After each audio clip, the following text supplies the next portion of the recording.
Buen día, jóvenes. ¿Se me escucha fuerte y claro?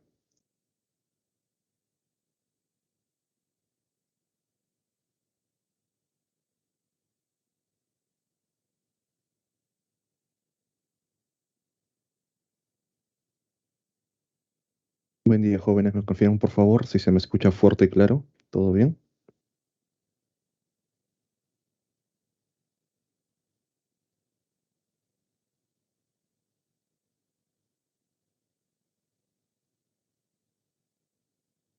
Buen día. ¿Qué tal? Muchas gracias, chicos.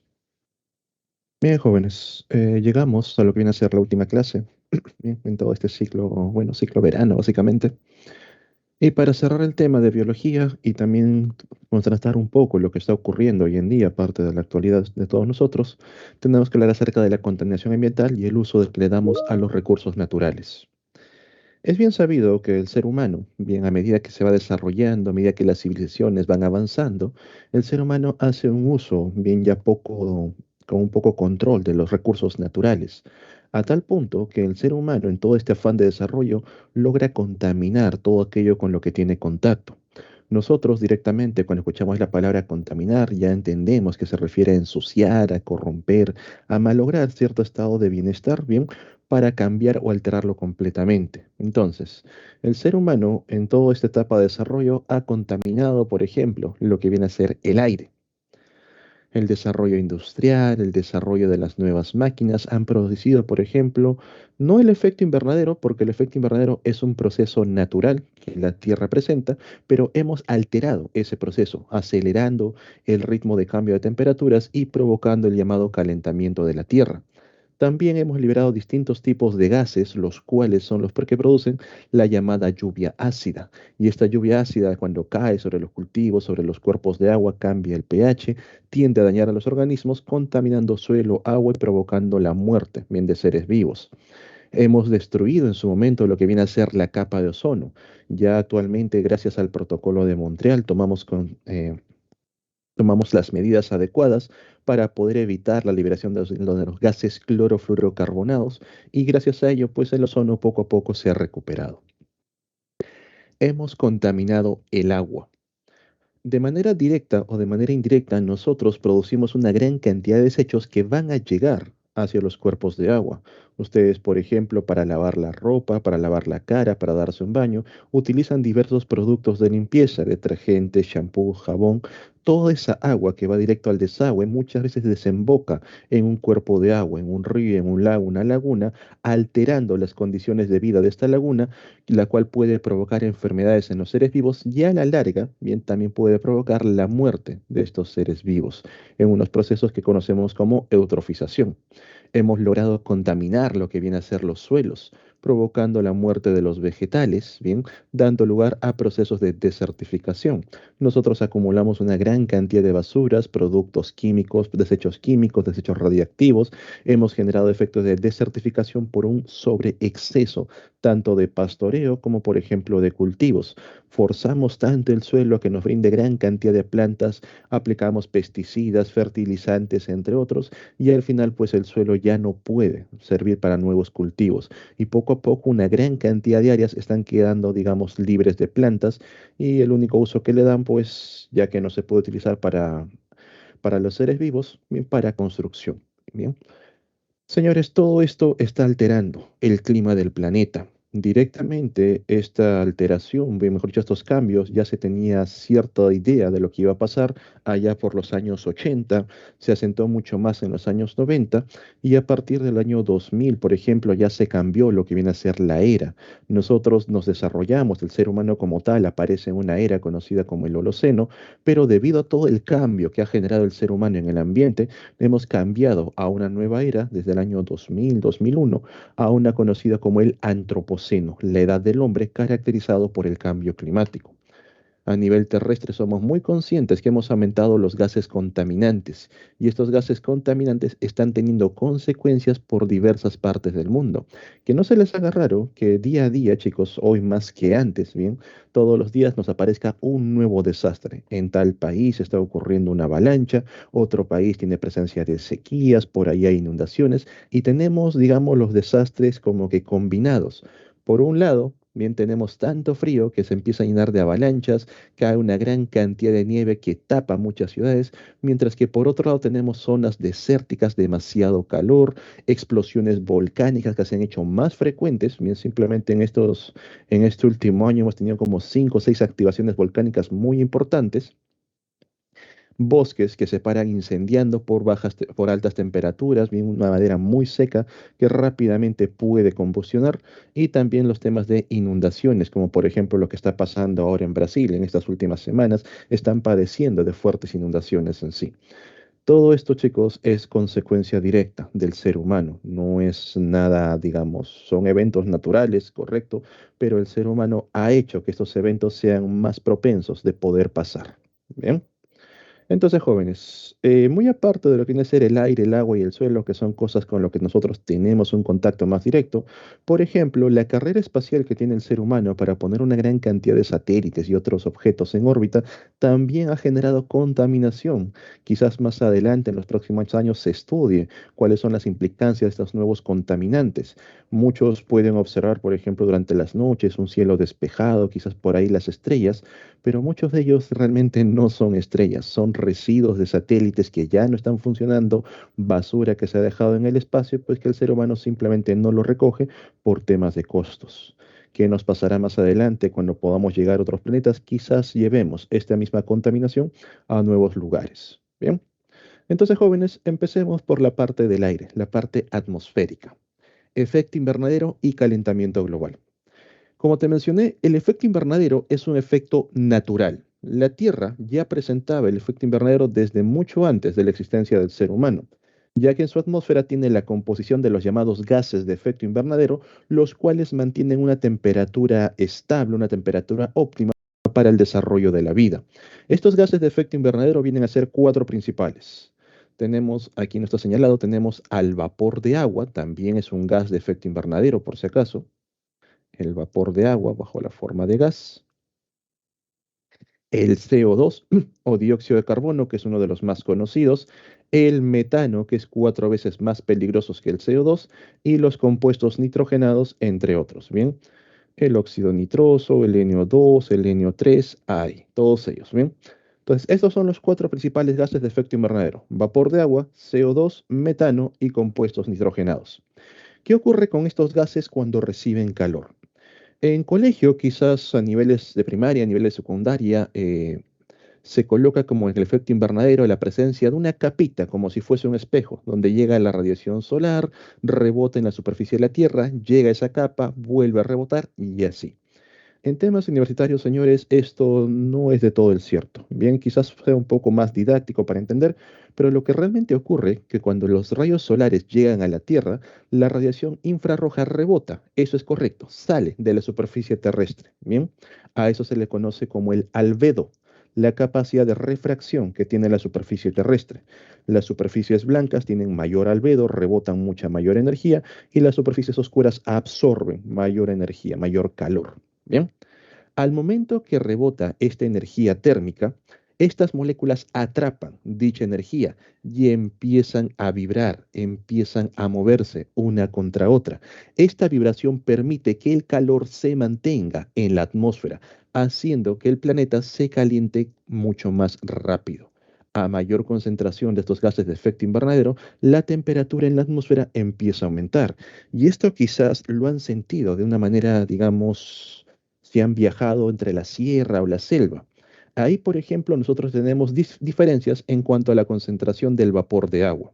Ustedes saben que la selva es una zona muy húmeda, mientras que la sierra es un clima bastante seco. Bien, esa humedad viene a ser el vapor de agua que está presente en la atmósfera.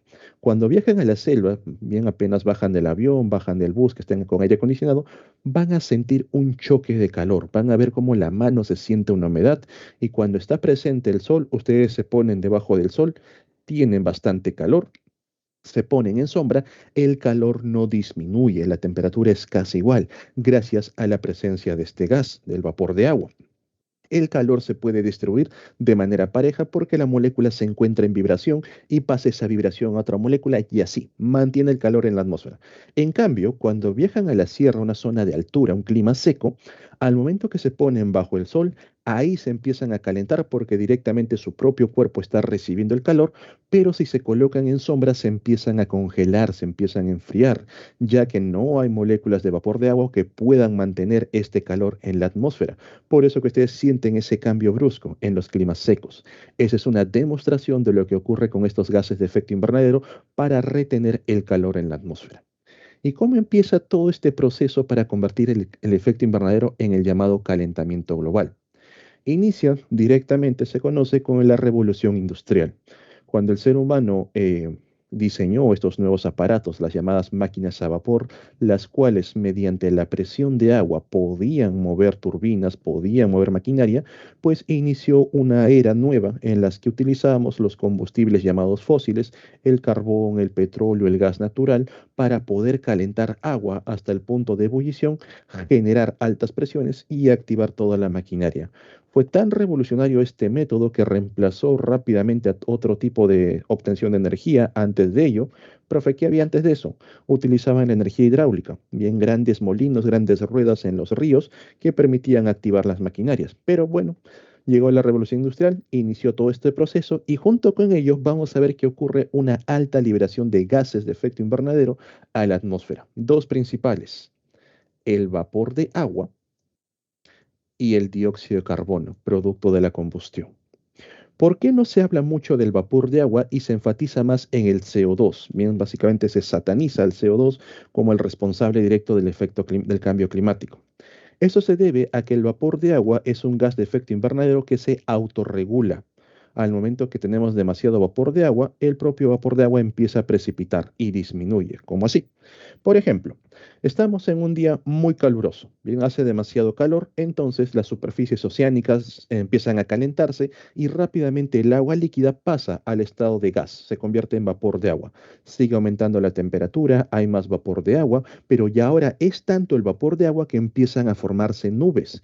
Estas nubes, como la parte superficial es blanca, mantienen un alto albedo, permitiendo que la luz que está llegando pueda reflejarse, pueda refractarse, y gracias a eso lo que está por debajo se empieza a enfriar y ahí empiezan las lluvias. Por eso que el vapor de agua se autorregula. Por más vapor de agua que estamos liberando, este tranquilamente vuelve a precipitar. Eso no ocurre con el CO2. El CO2 es un gas inodoro, bien, no tiene olor, es un gas incoloro, tampoco presenta coloración. Profe, pero cuando yo voy por las ciudades contaminadas, por ejemplo, allá por Lima, los carros botan un humo negro, ¿eso no es CO2? Hay presencia de CO2, pero lo del color negro se debe a partículas de hollín, partículas de carbono, bien, entre otras, las cuales le dan esas tonalidades oscuras, negruzcas, bien. El CO2 de por sí no tiene coloración alguna, no tiene olor alguno, y es por eso que también no le prestamos mucha importancia, ya que no lo vemos, pues parece que no estuviese con nosotros. Pero si tuviese, por ejemplo, las moléculas de CO2 un color amarillesco, veríamos las grandes ciudades tal vez en un tono sepia, en un tono todo amarillo oscuro por la concentración de CO2. Bien. El CO2 es una molécula que difícilmente va a completar el ciclo de forma natural. Es una molécula que una vez que sale a la atmósfera puede permanecer ahí durante mucho tiempo. Hoy en día, por ejemplo, todavía tenemos moléculas de CO2 que fueron producidas a inicios de la revolución industrial, hace más de un cuarto de siglo. Bien, se dan cuenta, la presencia de este gas en la atmósfera puede ser muy largo. El CO2 que se ha empezado a acumular tiene la capacidad, al igual que el vapor de agua y los otros gases de efecto invernadero, de retener energía a nivel de la atmósfera. Y nos hemos dado cuenta, por ejemplo, que las concentraciones de CO2 han ido en aumento. Para el año 2010 había 390 partes por millón, hoy en día tenemos 420 partes por millón y se estima que para el año 2100 tengamos 1200 partes por millón. Puede parecer, digamos, algo no muy representativo, porque son 420 por un millón, pero esto representa aumentos de temperatura entre 1 a 2 grados. Y quizás tú pienses que esto no es la gran cosa en sí. Profe, yo he tenido veranos en los cuales han ido 20 grados, 22 grados, 28 grados, 1 o 2 grados no significa nada. Es 1 o 2 grados de manera en promedio, de manera general. Quiere decir que algunos países van a tener mayor elevación de temperatura, mientras que otras zonas no. Y para ponértelo más, digamos, de una forma más directa, ¿te imaginas que tú con tu temperatura normal de 36,7 grados, ahora estés a 37,7, bien, redondeando, que ahora trabajes a 38 grados, a 39 grados, imagínate sobrevivir o vivir día a día con fiebre. Son condiciones que los seres vivos van a tener que soportar, bien, muchos de ellos no lo van a lograr, bien, en el proceso de desarrollo. ¿Ok? El metano, por su parte, como te mencioné, es un gas que es 4 veces más peligroso que el CO2, retiene mayor cantidad de energía. Para suerte de nosotros, el metano no es un gas muy abundante en la atmósfera, pero corremos el riesgo de que poco a poco también vaya aumentando hasta llegar a niveles ya muy significativos que puedan causar daño. El metano hoy en día, por ejemplo, es liberado a nivel de las industrias ganaderas, bien, el ganado produce gran cantidad de metano, pero mucho de este metano hoy en día también está siendo recapturado para utilizarlo a manera de combustible. Y una vez que se combustiona el metano, pues sigue liberando CO2, pero seguimos en el mismo proceso. Bien. Entonces, jóvenes, recordar, el efecto invernadero es un efecto natural. La Tierra siempre lo ha presentado, mantiene una temperatura estable, solamente que nosotros hemos alterado la composición de los gases de efecto invernadero y hemos generado el llamado calentamiento global. Consecuencias que tiene el calentamiento global. Directamente, el aumento de temperatura genera un derretimiento a nivel de los polos. Esta agua que ingresa por parte de los polos aumenta los niveles del mar. Al momento que los niveles del mar empiezan a aumentar, no va a haber mucha agua a nivel de a nivel de los glaciares, también de los picos que, no, que se empiezan a derretir, lo que genera que en temporadas normales, donde el río estaba bastante caudaloso, bastante cargado, ahora sea un río muy débil, con poco caudal, generando sequías y desertificación en muchas zonas. Bien. A su vez, las aguas calientes van a permitir mayor aparición de tormentas tropicales, huracanes, entre otros. Bien es sabido que el año pasado, incluso en el 2021, aparecieron una gran cantidad de huracanes, tormentas tropicales, tifones, entre otros, al punto en que ya no podíamos, digamos, nombrarlos normalmente con los nombres que se le ponía, sino que tuvimos que usar una serie de códigos porque ya escapaban de en sí del alfabeto. Bien. Entonces, jóvenes, todo esto por parte del efecto invernadero y calentamiento global. Seguimos con contaminación atmosférica y aquí también encontramos a la llamada lluvia ácida. Muchas de las industrias en los procesos que van a quemar diversos tipos de compuestos liberan gases peligrosos y gases muy tóxicos, entre ellos gases sulfatados, gases nitrogenados. Estos gases, cuando llegan a tener contacto con el agua que se encuentra a manera de vapor en la atmósfera, pueden formar compuestos ácidos como el ácido sulfúrico, bien los ácidos nitrosos, bien, los cuales cuando la temperatura desciende lo suficiente van a precipitar bajo la forma de lluvia. Esta lluvia puede caer directamente sobre los cultivos, sobre la tierra, sobre los cuerpos de agua, cambiando el pH del suelo, cambiando el pH del agua, volviéndolo más ácido y directamente afectando a los organismos que viven ahí, causando mortalidad en la fauna y flora. Eso es por la parte, digamos, de los seres vivos y el medio ambiente. En las infraestructuras humanas también ustedes van a poder notar la destrucción de estas construcciones. Quizás no lo notes porque cuando hablamos de una acidez, muchos piensan en una acidez como el limón, una acidez como el ácido muriático. No es ese tipo de acidez. Te puede caer esa lluvia ácida y quizás no lo notas o a lo mucho una pequeña irritación. Pero ¿cómo sabes que tu ciudad o el lugar donde vives tiene presencia de lluvia ácida? Al observar, por ejemplo, las estructuras de granito, las estructuras que están hechas de concreto. Vas a notar cómo se vuelve medio poroso, se empieza a desgastar. Esto es efecto de lluvia ácida. O por ejemplo, si por ahí en alguna plaza observas estas estructuras hechas de bronce, estas estatuas de bronce, que ya tienen un color medio verdoso, medio azulado. Eso es sulfato de cobre. También está reaccionando el cobre frente a un ácido que viene a ser el ácido sulfúrico. Bien, entonces ahí también hay presencia de lluvia ácida. Y por ejemplo, en muchas ciudades, aquí en la capital, es muy común que al momento que las personas construyen sus casas, van levantando un piso y otro, los pisos de arriba todavía quedan con los fierros de las columnas expuestos, porque por ahí los hijos, bien los nietos, van a levantar uno que otro piso más. A través de esos fierros que quedan expuestos, puede penetrar esta lluvia ácida, empezar a descender por los fierros y va a reaccionar con el propio metal, haciendo que el metal se expanda expanda, bien se empieza a oxidar, genera una capa de óxido, se expanda y se debilite.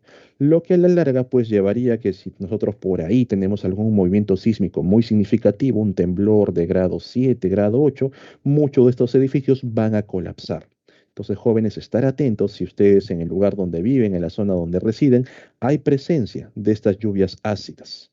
Bien, ya directamente las construcciones van a estar en riesgo.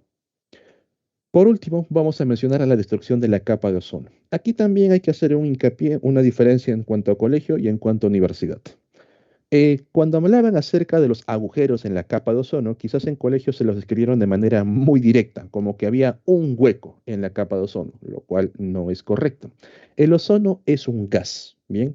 Es un gas formado por tres moléculas de oxígeno y como todo gas y por propiedades de los gases, van a ocupar todo el espacio que le des. El ozono, como tal, bien sobrevive a ciertas alturas en la estratosfera, ya que a esas condiciones encuentra la presión adecuada, la temperatura adecuada para mantener un volumen adecuado. Bien, el famoso pavito. Entonces, una capa de ozono completamente sana, por así decirlo, una capa de ozono sin ningún problema de contaminación, va a tener una gran cantidad de partículas de ozono que van a ocupar todo ese espacio. Bien, ahí está. Pero cuando el ozono empieza a ser destruido por la llamada liberación de los gases clorofluorocarbonados, veamos por aquí antes de graficarlo, bien, estos gases, los CFC, bien, los clorofluorocarbonados, al momento que son liberados a la atmósfera porque están presentes en aerosoles, antes estaban presentes en los grafitis, en lo que viene a ser los desodorantes, el radical de cloro queda libre. Bien, rápidamente reacciona con V y el radical de cloro va a estar ahí suelto. Este radical de cloro tiene la capacidad de poder reaccionar con las moléculas de ozono. Se une, forma una molécula inestable y se separa. El ozono que estaba formado por tres oxígenos se separa en oxígeno molecular y se separa en monóxido de cloro. Este monóxido de cloro también resulta inestable y se vuelve a separar, dejando al radical de cloro libre listo para volver a capturar una nueva molécula de ozono. Entonces, estos radicales libres de cloro empiezan a reaccionar con las moléculas de ozono, las van destruyendo y ahora la capa de ozono es más delgada. Hay menor cantidad de moléculas de ozono. Eso es lo que se conoce como destrucción de la capa de ozono.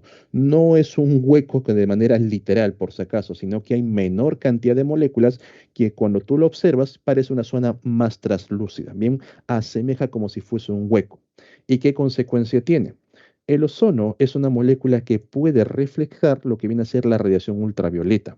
Cuando llegan los rayos UV provenientes del Sol directamente, al momento que tienen contacto con estas moléculas, rápidamente son reflejadas y salen del planeta. Bien, por ahí llega otra molécula, bien, llega otra partícula de UV, otra vez reflejada, y una que otra pues logra esquivar a todas las moléculas de ozono e incide en la superficie. Pero debido a la destrucción de las moléculas de ozono, cuando tenemos una capa más debilitada, es mucho más fácil que los rayos UV puedan atravesarla y llegar a la superficie. Bien, una que otra, pues ahí va a ser reflejada hacia el espacio, pero la gran mayoría incide en superficie. ¿Y qué pasa con esta energía ionizante de la radiación ultravioleta? Esta energía ionizante es tan fuerte que puede alterar los enlaces químicos de diversas moléculas, entre ellas de las bases nitrogenadas en el ADN. Al momento que tú sales a la calle, por ejemplo, quizás tú sientas, profe, está todo tranquilo, hay muchas nubes, no pasa nada. Las nubes, de por sí, el vapor de agua, no tiene ningún efecto sobre la radiación ultravioleta. Esta sigue cayendo, la sigue atravesando sin ningún problema. Bien, llega, tiene contacto con las células de tu piel y las moléculas de adeninas y timinas, bien estas bases nitrogenadas unidos por dos puentes hidrógeno, al momento que llega esta energía, se alteran los enlaces, como que se separan brevemente, van a vibrar y en algunos casos se vuelven a unir de manera correcta. En algunos casos. Lo más normal es que estos enlaces se alteran y se unen de manera incorrecta con otras moléculas, generándote ya una alteración genética. Ya te mencioné cuando hablamos acerca de mutaciones cromosómicas, todo ello, que las células tienen diversos sistemas de reparación, lo que van rápidamente a aplicar. Por ahí ocurrió este error, llega el sistema de reparación, anula las bases nitrogenadas y coloca los enlaces correctos, pero de tanto estar forzando el sistema de reparación, algunas células no van a lograr hacerlo. ¿Y qué optan por ello? Como no pueden reparar el ADN, la célula se encuentra dañada, la célula se sacrifica, empieza a morir. Comienza a hacer la automorición en un proceso llamado apoptosis. Que no se les haga raro que las personas que trabajan expuestos al sol, ustedes han visto, por ejemplo, los taxistas, los obreros de construcción, directamente los taxistas, van a notar que uno de los brazos siempre está expuesto al sol. Y si lo comparas con el otro brazo, ese brazo está más arrugado, está más envejecido, tiene presencia incluso de manchas, los cuales son células pues que lograron sobrevivir, pero están ligeramente alteradas. Bien, entonces ahí te está demostrando que muchas de las células pues simplemente se sacrificaron y aceleran el proceso de envejecimiento. En otros casos, algunas de las células no logran ni siquiera controlar el proceso de mutación, no logran sacrificarse a tiempo y básicamente la célula al perder todo el control se convierte en una célula tumoral, en una célula cancerígena, provocando los famosos cánceres de piel. Bien. Productos directos de lo que viene a ser la radiación ultravioleta, tenemos quemaduras más severas por parte del sol que avejentan, que lo vuelven más viejo a la piel. ¿No les ha pasado que alguna vez han ido a la playa en un día que está completamente nublado y aún así se han quemado? Y han estado ahí en la playa, luego llegas a tu casa y tu brazo está rojito, tu cara está rojita, profe, pero hacía frío, no había mucha, estaba todo nublado, estaba en sombra prácticamente. ¿Qué pasó? Te has quemado por radiación ultravioleta. Bien, ha generado todo ese tipo de energía. Aumenta el riesgo de dermatitis alérgica, dermatitis tóxica, porque la piel de tanto reaccionar, el sistema inmune también va a responder frente a eso, al punto que puedes generar estas respuestas alérgicas. Activa ciertas enfermedades por bacterias y virus, sobre todo por las alteraciones de la carga genética que no solamente son a células humanas, sino a todo tipo de células, a todo tipo de carga genética y por ahí también pueden surgir nuevas variantes víricas. Y por supuesto aumenta los costos de la salud, ya que las personas tienen que entrar en tratamientos ontogénicos o preventivos frente al cáncer. Bien, hoy en día, como les mencioné, la capa de ozono es una capa que ya se ha recuperado, ha salido fuera del riesgo que tenía hace 20 años. Bien, con todas las medidas que se han tomado, ya no van a encontrar productos que contengan los CFC o también los llamados HCFC, bien, los clorofluorocarbonados o los hidroclorofluorocarbonados. Bien, quizás por ahí en productos antiguos que pueden encontrar, sobre todo productos en aerosol de belleza, haya todavía presencia de CFC, perdón. Si ustedes, por ejemplo, tienen desodorantes en aerosol, buscan la latita, van a ver muy claro un símbolo que dice ahí, bien, libre de CFCs para evitar la destrucción de la capa de ozono. Aún así, la zona de Sudamérica es una zona donde la capa de ozono igualmente es muy delgada y estamos expuestos a una alta radiación ultravioleta. De manera global, la escala de radiación UV se mide del 1 al 15, bien, esto lo van a ver sobre todo en los aeropuertos cuando llegan a distintos países. La escala para Perú siempre se marca como 15 más, una radiación ultravioleta extrema.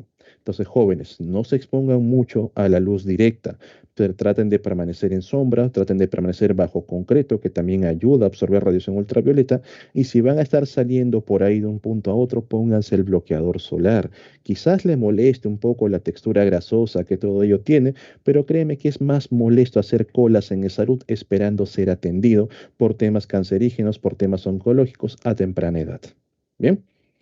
Ok, entonces esto es lo que nosotros tenemos a nivel de contaminación atmosférica. ¿Tienen alguna duda, alguna consulta?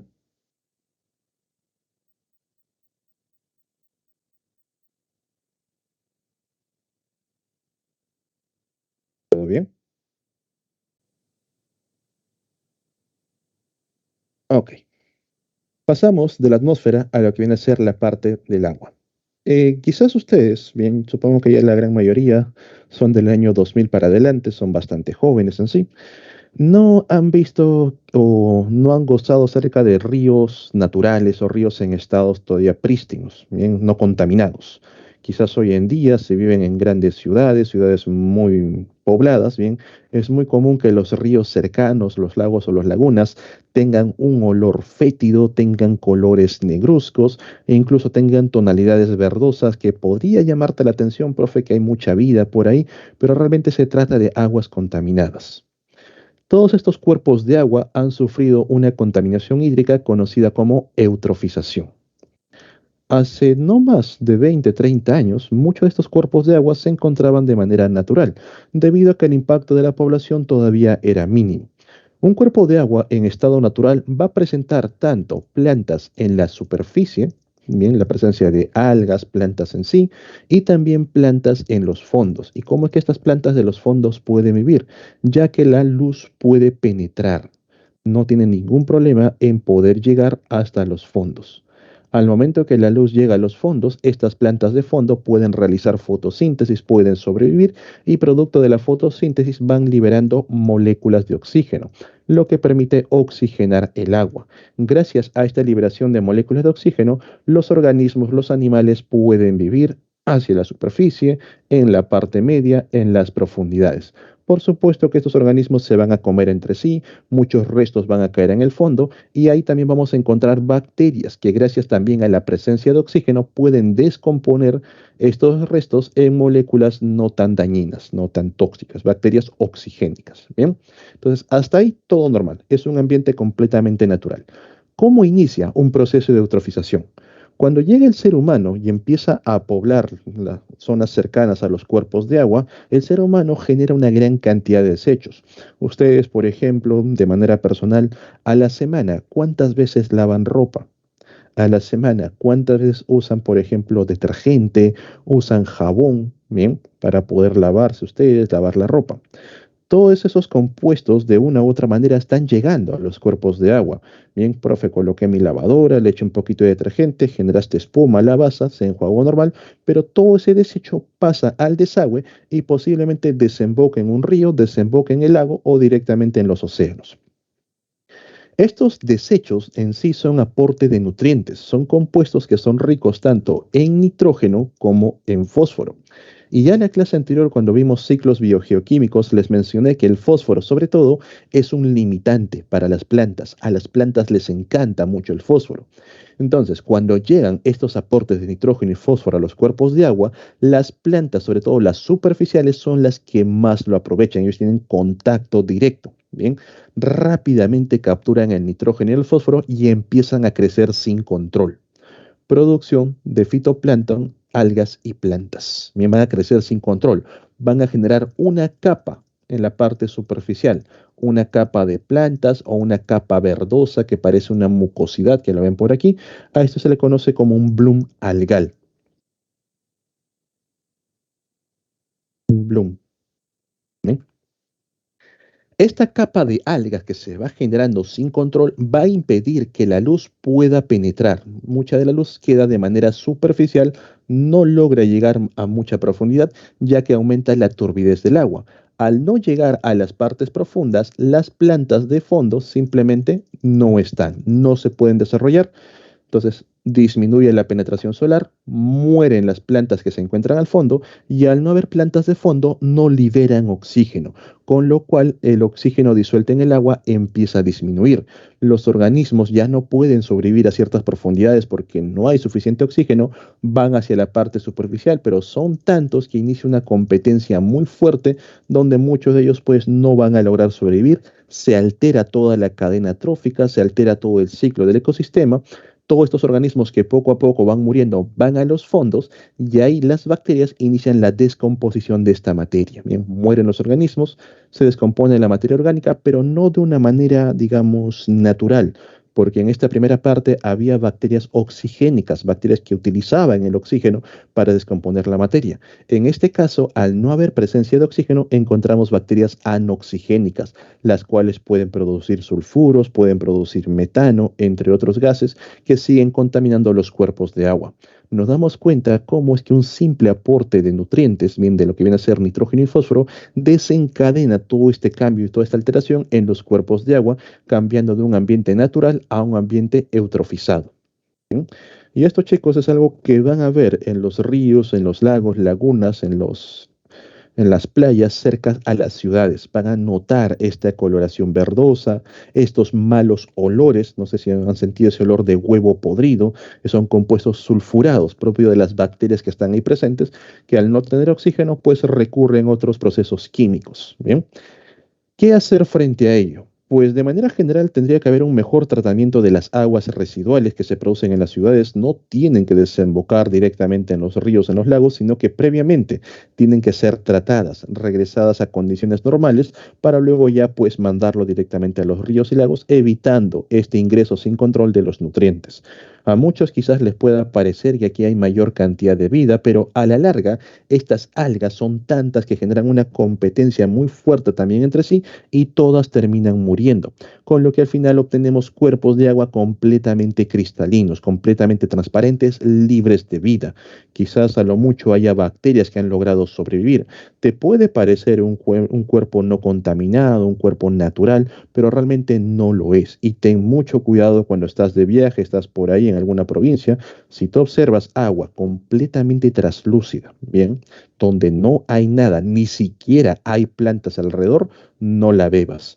Puede que sea un cuerpo de agua que ha pasado por un proceso de eutrofización o un cuerpo de agua que tenga contaminantes metales pesados, metales tóxicos, por eso que la vida no sobrevive. Bien, ten mucho cuidado. Bien, jóvenes, esto respecto a la contaminación hídrica. ¿Alguna duda, alguna consulta?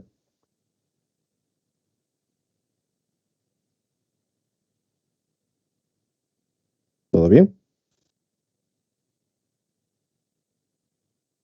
Ok. Pasamos al tercer y último punto, que viene a ser la contaminación terrestre. A nivel de la contaminación terrestre, el primer problema con el que nos encontramos viene a ser los residuos sólidos.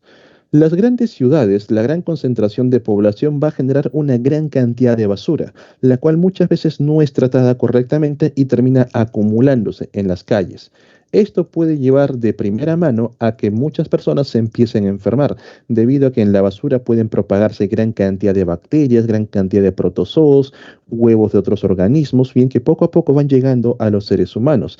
También, por ejemplo, hay muchas mascotas, muchos animales callejeros van a estar buscando alimento, algo con lo que poder sobrevivir día a día y se van a estar contaminando, se van a estar parasitando.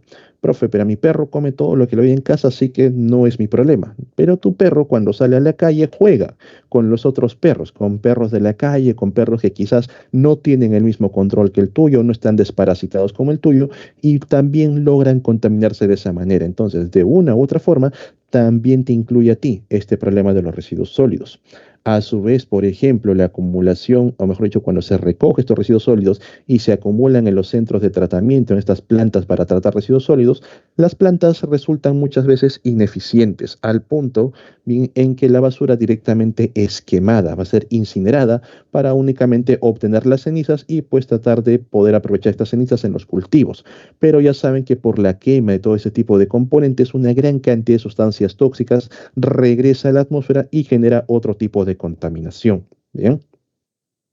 A su vez, jóvenes, nosotros no tenemos una cultura, por así decirlo, de la basura, una cultura de reciclaje en la cual toda la basura que nosotros generamos día a día simplemente lo acumulamos dentro de la misma bolsa, dentro del mismo recipiente. Mezclamos papeles de un solo uso, papeles de varios usos, metales, plásticos, bolsas, todo. Bien, cuando realmente deberíamos tener una cultura sobre cómo poder manejar la basura, separar los residuos orgánicos, separar los papeles que pueden ser reutilizados, los metales, los plásticos, los vidrios también, que también se pueden reciclar, todo ello para poder eliminarlo de manera más eficiente. Bien, esto, por ejemplo, en algunos países que están más desarrollados, al momento que se recoge la basura en la planta de tratamiento, previamente hay personal que se encarga de separar todo este tipo de residuos. Los materiales orgánicos, por un lado, para generar compost y todo ello. Los papeles de un solo uso sí se tienen que eliminar automáticamente. Residuos de hospital también tienen su propio tratamiento. Bien, en cambio, plásticos, bien, otro tipo de papeles, envases, botellas, pueden ser reciclados, pueden ser reutilizados, bien, para evitar generar demasiada basura. Por ejemplo, en este cuadro nos colocan lo que viene a ser a nivel de Lima, a nivel de la capital, la cantidad en toneladas que se genera, bien, por año. Bien. En este caso, por ejemplo, en el año 2001 se generaron 4.000 bueno, 4.000 toneladas en todo el año. Para el año 2014, casi 15 años después, se duplicó a 8.000 toneladas al año. Se estima que para el año 2034 se duplica a 16.000 toneladas. Y este estudio pues fue realizado, supongo que en los años 2014, 2015. Este estudio no midió lo que viene a ser la llegada de inmigrantes. La llegada de personas de otros países ha aumentado la densidad en nuestro país, lo cual hace que generemos mayor cantidad de residuos, ¿bien? Mayor cantidad de basura y puede que nosotros sobrepasemos a este estimado de 16.000 toneladas al año. Nosotros día a día generamos una gran cantidad de basura, profe, pero yo simplemente me he levantado y todavía ni siquiera he botado un papelito. No lo generas quizás de manera directa, pero los diversos productos que utilizas día a día ya están generando basura de manera indirecta. Las prendas que utilizas para vestir, los materiales de limpieza, el shampoo, el jabón, la pasta dental, tiene un costo de residuos sólidos, bien, de manera indirecta que nosotros día a día necesitamos gastar, sí o sí. No creo que te pases un día sin bañarte. También, por ejemplo, para el desayuno, todo ello, compras una lata de leche, tal vez tu bolsita de pan y ya estás generando residuos sólidos. ¿Bien?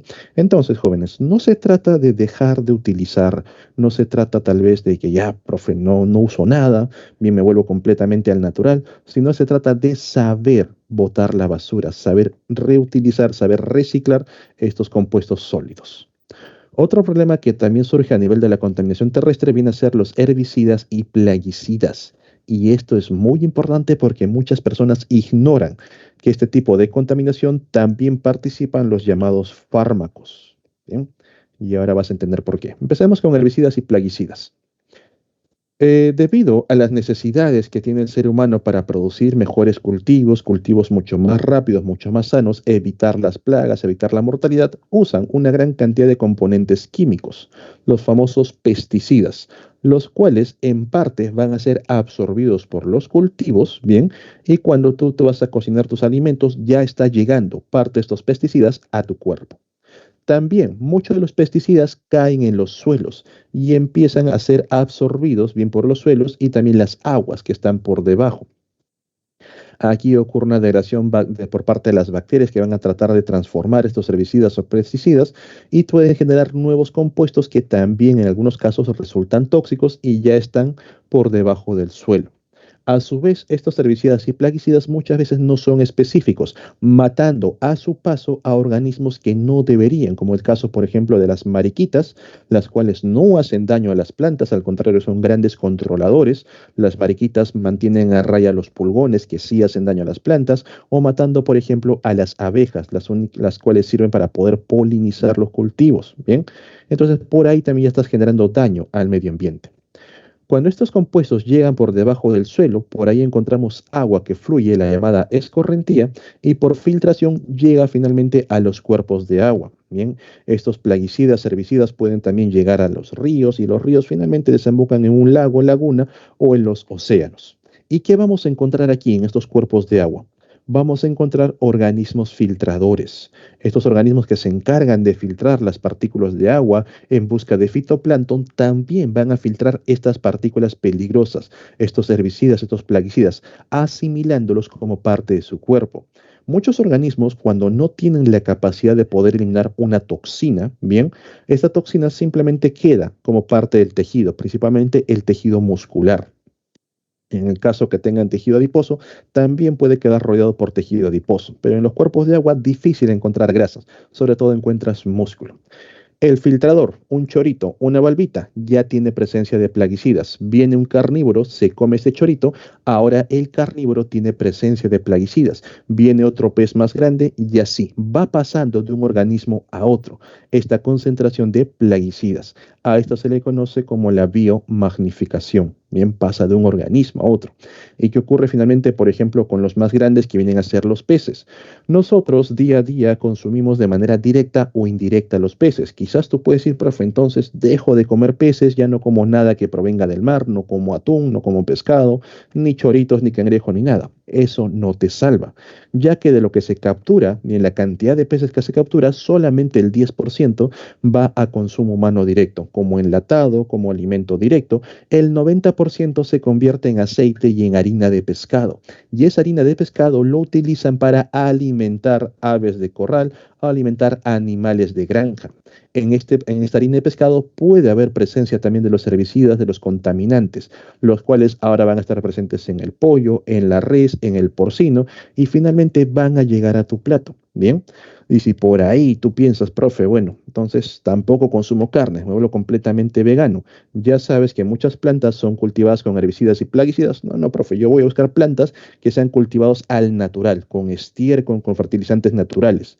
Estos animales, las reses, por ejemplo, cuando comen la harina de pescado contaminada, al momento que van a hacer sus necesidades, también parte de los contaminantes van a estar en el llamado estiércol, en este fertilizante, y de esa manera vuelve a regresar a los cultivos. Y las plantas no tienen sistema excretor, no tienen manera alguna de poder eliminar estos desechos, entonces de una u otra manera regresa a tu comida, regresa a tu cuerpo. Esto, por ejemplo, ocurre también a nivel de los microplásticos. Esa botellita de plástico, esa bolsa que un día botaste sin tener mucho cuidado, ha llegado a los océanos. Ahí ha pasado un buen tiempo, poco a poco se ha ido degradando, no es la palabra, porque no se convierte, sino que se ha hecho en partículas más pequeñas, pero sigue siendo plástico, al punto que son tan pequeñas que los organismos filtradores lo atraparon. Y ya sabes cómo va el resto de la historia. Llega el filtrador, llega el pez, otro pez, harina de pescado, alimento para aves, alimento para res, estiércol de res, las plantas y lo mismo. Esto también ha ocurrido con los llamados microplásticos. Muchos de nosotros no lo sabemos, todavía no somos muy conscientes, pero ya tenemos plásticos en nuestro interior. Se ha encontrado incluso microplásticos dentro de la placenta de una mujer embarazada. Un niño que ni siquiera había nacido ya está contaminado por microplásticos. Y lo mismo ocurre con los fármacos. Por ejemplo, en las señoritas es muy común cuando tienen problemas hormonales, cuando tienen problemas con la menstruación, que se les recete una serie de fármacos que principalmente son hormonas. Al momento que tú consumes un fármaco, y recordando un poco la clase que vimos acerca de los riñones, tú sabes que los riñones eliminan los fármacos en exceso. A esto se le conoce como los metabolitos activos. Entonces yo consumo una pastilla, consumo un fármaco, bien, va a actuar en mi cuerpo una parte del fármaco, pero el resto del fármaco lo elimino a través de la orina. Esa orina llega por el desagüe a los cuerpos de agua y va directamente hacia los océanos, hacia los lagos, lagunas.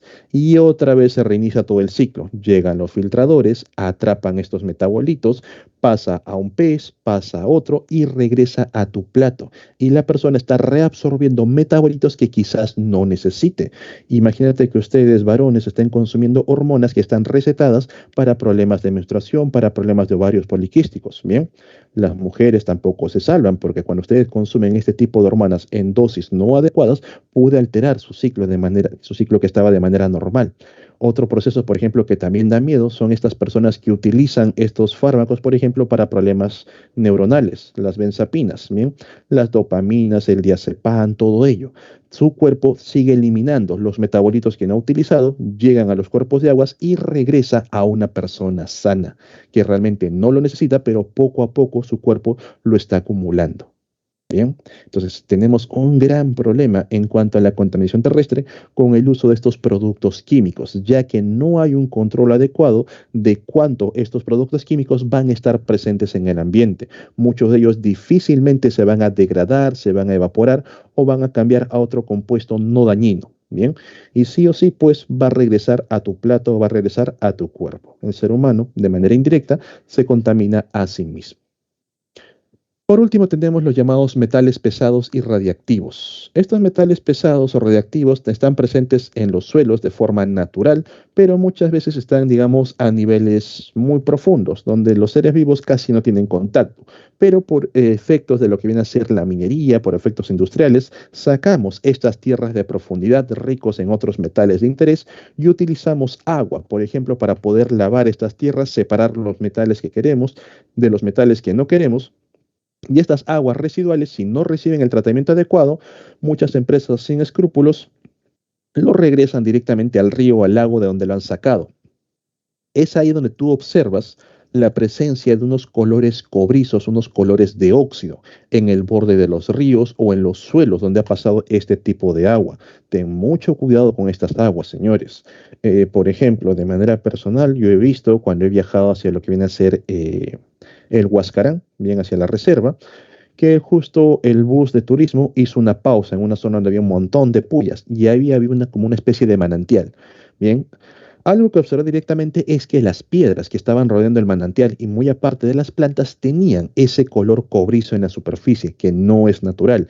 Y para sorpresa, pues mucha gente empezó a sacar agua, se lavaba la cara, bebía esta agua, se llevaban botellas de esta agua por la simple idea de creer que es algo natural. Y bueno, natural es, pero está contaminado. Bien, entonces evitar tener contacto con este tipo de suelos sin, digamos, saber de antemano a qué se debe esta presencia de óxidos en su superficie. Lo mismo ocurre con la presencia de toxinas. Muchos plaguicidas van a dejar residuos muy fuertes o incluso, por ejemplo, las industrias que utilizan la energía nuclear, estas aguas que van a utilizar para disminuir la temperatura de de los materiales radiactivos, muchas veces no son tratadas correctamente y simplemente se liberan en los alrededores, dejando residuos, por ejemplo, plomo proveniente de la minería, cromo, arsénico, residuos químicos, bien, bario, níquel, el cadmio, que es muy peligroso para el cuerpo, el mercurio, que por ejemplo utilizan algunas personas para poder separar el oro, sobre todo en la zona de Madre de Dios, en estos ríos que encontramos por ahí, empiezan a capturar residuos de oro, lo utilizan el mercurio para separarlo correctamente y ya de por sí tienen contacto con el mercurio, estos mineros informales, mineros artesanales, que va generando daño en su cuerpo y van a liberar mercurio en los cuerpos de agua, en los cultivos. Este mercurio capturado por algún pez ya llega al ser humano. Bien, entonces la contaminación terrestre también es algo con lo que nosotros debemos lidiar día a día. De por sí, con lo que son las partículas que están presentes en el agua, sobre todo, es muy difícil para en nuestra situación de país en desarrollo, ya que no contamos con plantas de tratamiento adecuados. Tú puedes pensar que el agua que llega por el grifo es un agua completamente potable, no es cierto. Bien, no hay presencia de seres vivos, eso es correcto, tenemos un buen tratamiento contra ellos, pero puede haber presencias de metales pesados, puede haber presencia de metabolitos, ya que nuestras plantas de tratamiento no están diseñados para poder extraer estos compuestos del agua. Y eso también a su vez hace que el agua sea muy barata. Otros países, por ejemplo en Europa, tienen un mejor control en cuanto al agua, tienen la capacidad de poder extraer estos metabolitos activos, extraer estos metales peligrosos y eso también hace que el agua sea un poco más caro. No sé si alguno de ustedes estaría dispuesto a pagar 12 euros bien por un litro de agua, lo que aquí te costaría normalmente casi como 2 3 soles, nada más. Bien, estarías pagando aproximadamente unos 50 soles por agua mucho más tratada. ¿Ok? Bien, jóvenes, hasta aquí. ¿Alguna duda, alguna consulta respecto a la contaminación atmosférica, la hídrica, la terrestre?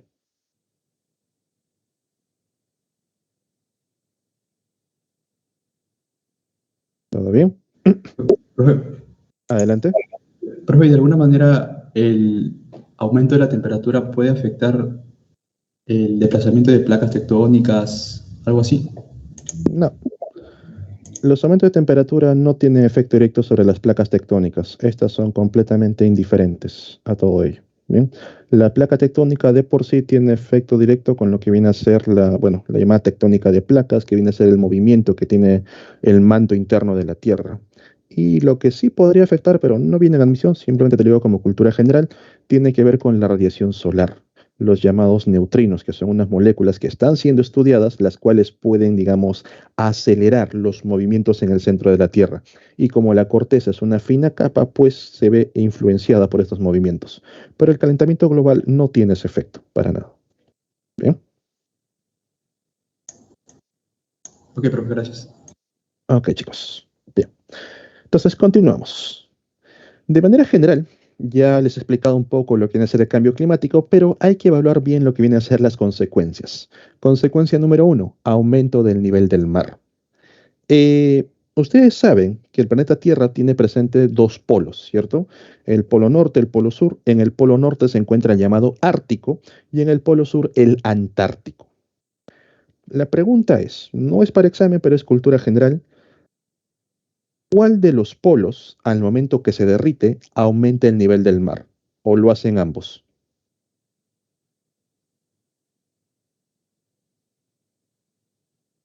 ¿Cuál de los polos, cuando se derrite, aumenta el nivel del mar? ¿O ambos aumentan el nivel del mar?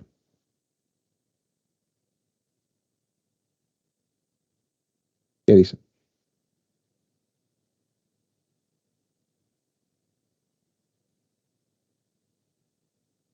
Nadie. El polo norte aumenta el nivel del mar. ¿Ya? El polo sur, ambos, ninguno. La respuesta es simple. Es el polo sur, nada más. Profe, el polo norte, ¿por qué no aumenta el nivel del mar si también es hielo? A diferencia del polo sur, el Ártico es hielo flotante. No hay tierra alguna. En cambio, el Polo Sur, la Antártida, es un continente. Hay tierra por debajo de él. Y para entenderlo mejor, quizás ustedes, por ejemplo, es un experimento muy sencillo. En un vaso con agua, con Coca-Cola, con lo que quieran, coloquen un trozo de hielo, solamente hielo, y marquen el nivel de altura del agua. Van a ver que a medida que el hielo se derrite, por supuesto el hielo tiene cierto peso, se va elevando poco a poco, el nivel de agua no cambia, no es muy significativo. Por eso es que el derretimiento del polo norte no afecta al aumento del nivel del mar. El polo sur sí. El polo sur es un continente y todo ese hielo que tiene encima al momento que se derrite ingresa directamente a los cuerpos de agua, aumentando el nivel del mar de manera significativa. Si no me equivoco, está aumentando casi unos 7 centímetros cada 10 años. ¿Bien? Entonces, el aumento de la temperatura produce la fusión del hielo a nivel de los polos, a nivel también de los glaciares, lo que hace que caiga a manera de huaicos, que aumenten los caudales de los ríos, y toda esa agua dulce llegue a los océanos, aumentando mucho más lo que viene a ser los mares. Y puede que parezca insignificante que los océanos se estén levantando poco a poco, pero esto, pues, si nosotros sabemos que el 70% de la población humana vive al costado de los océanos, se desarrolla al costado de un océano, esto va a tener muchas consecuencias a la larga. Por ejemplo, si el nivel del mar aumentase solamente 3, 4, 5 metros, lo que viene a ser la zona de la punta, bien la parte de aquí de Lima, desaparece, estaría hundido. El Real Felipe, la parte de Imarpe, bien el puerto del Callao, quedaría bajo el agua. Y se estima que para el año 2100, si continúa todo este proceso del cambio climático, el nivel de agua aumente 70 metros. San Marcos tendría playa directamente. Toda esa zona de Fawcett, Carmen de la Legua, quedaría inundado por agua. Y eso solamente en Perú. Hay muchos países que son de tipo isleños, los cuales ya han tenido que emigrar a otros países, pedir asilo, porque no queda espacio. Poco a poco va subiendo el nivel del mar, va haciendo también que las playas se vayan erosionando. Han visto la Costa Verde, ¿qué pasaría si empieza a llegar agua? Poco a poco la Costa Verde va a erosionar mucho más rápido. Ahora lo hace solamente con el viento y muchas zonas, mientras esas zonas costeras empezarían a precipitarse, todos los acantilados. Eso sería una consecuencia directa del cambio climático. Luego tenemos el aumento de las tormentas. Los océanos cálidos permiten que aumente el ritmo de aparición de tormentas tropicales. Las aguas calientes, cuando viene un núcleo de aire frío, permite generar ciertas condiciones que generan un vórtice ascendente. Ahí empiezan los llamados tornados, los llamados ciclones, o también pueden generar que el aire al momento que desciende se caliente tan rápidamente que vuelve a subir, aire frío vuelve a bajar y lo hacen tan rápido que generan los famosos huracanes. Y estos huracanes traen una gran cantidad de agua, bien tierra adentro, como por ejemplo lo que vimos en el desastroso caso del huracán Katrina, que arrasó básicamente toda la zona de Florida, toda la zona del sureste, bien, de Estados Unidos. ¿Ok? ¿Y por qué es más común en esta zona que haya huracanes, en Estados Unidos sobre todo? Porque en el Golfo de México tenemos las aguas más calientes a nivel global. La corriente del Golfo permite que las aguas calientes del Ecuador se dirijan por esta zona del Caribe. Por eso que esas aguas son calientitas, por eso son muy llamativas, bien, para que haya presencia de tiburones, para que haya presencia de organismos de aguas cálidas, pero a su vez tiene la aparición de tormentas. Bien. Luego tenemos las llamadas sequías. De por sí, cuando aumenta la temperatura, muchas reservas de agua se pierden. Estas reservas de aguas van a estar directamente conectadas con los glaciares. Quizás ustedes hayan visitado lo que viene a ser el Pastoruri, estos nevados en la zona de la cordillera. Yo recuerdo que en mi época de infancia, bien les hablo de los años 90, cuando todavía estaba en la parte escolar, el Pasto Ruiz era una zona en la que tú podías tener contacto con la nieve, estaba todo blanco, podías jugar ahí, armar tus muñequitos, bolitas de nieve. Yo lo visité hace poco tiempo, en el año 2017, bien unos 20 años después, y realmente había un cordón que te impedía llegar a la zona de hielo, que se encontraba mucho más atrás, toda la parte de la montaña completamente pelado, piedras secas sin rastro de vida, lo que ya indica que poco a poco los glaciares están retrocediendo. Al no haber glaciares que se puedan derretir en las épocas adecuadas, las sequías se hacen más recurrentes. Lo que normalmente eran valles que estaban nutridos por un río, pues el río poco a poco ha perdido agua y únicamente va agua por debajo del suelo y todo ese río queda completamente seco. ¿Bien? Y ojo, señores, al perder el río no solamente genera sequía, sino también pierdes una fuente de agua dulce, lo que poco a poco va a hacer que la disponibilidad de agua dulce disminuya hacia las ciudades. ¿Especies en extinción? Por supuesto que sí.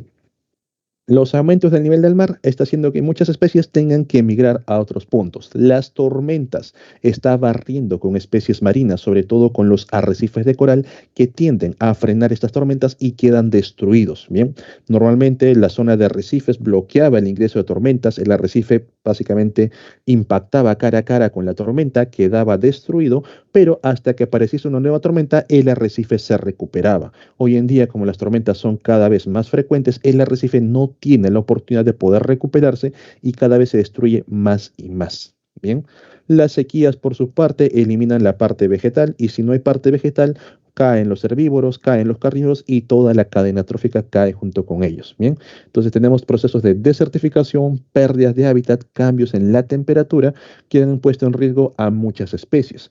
Vemos, por ejemplo, aquí este oso polar que está completamente flaco y estudios recientes han demostrado que los osos polares están recurriendo a procesos de canibalismo, están matando a las crías, están matando a las nuevas generaciones y cuando el oso muera pues no ha dejado descendientes y poco a poco la especie se va reduciendo.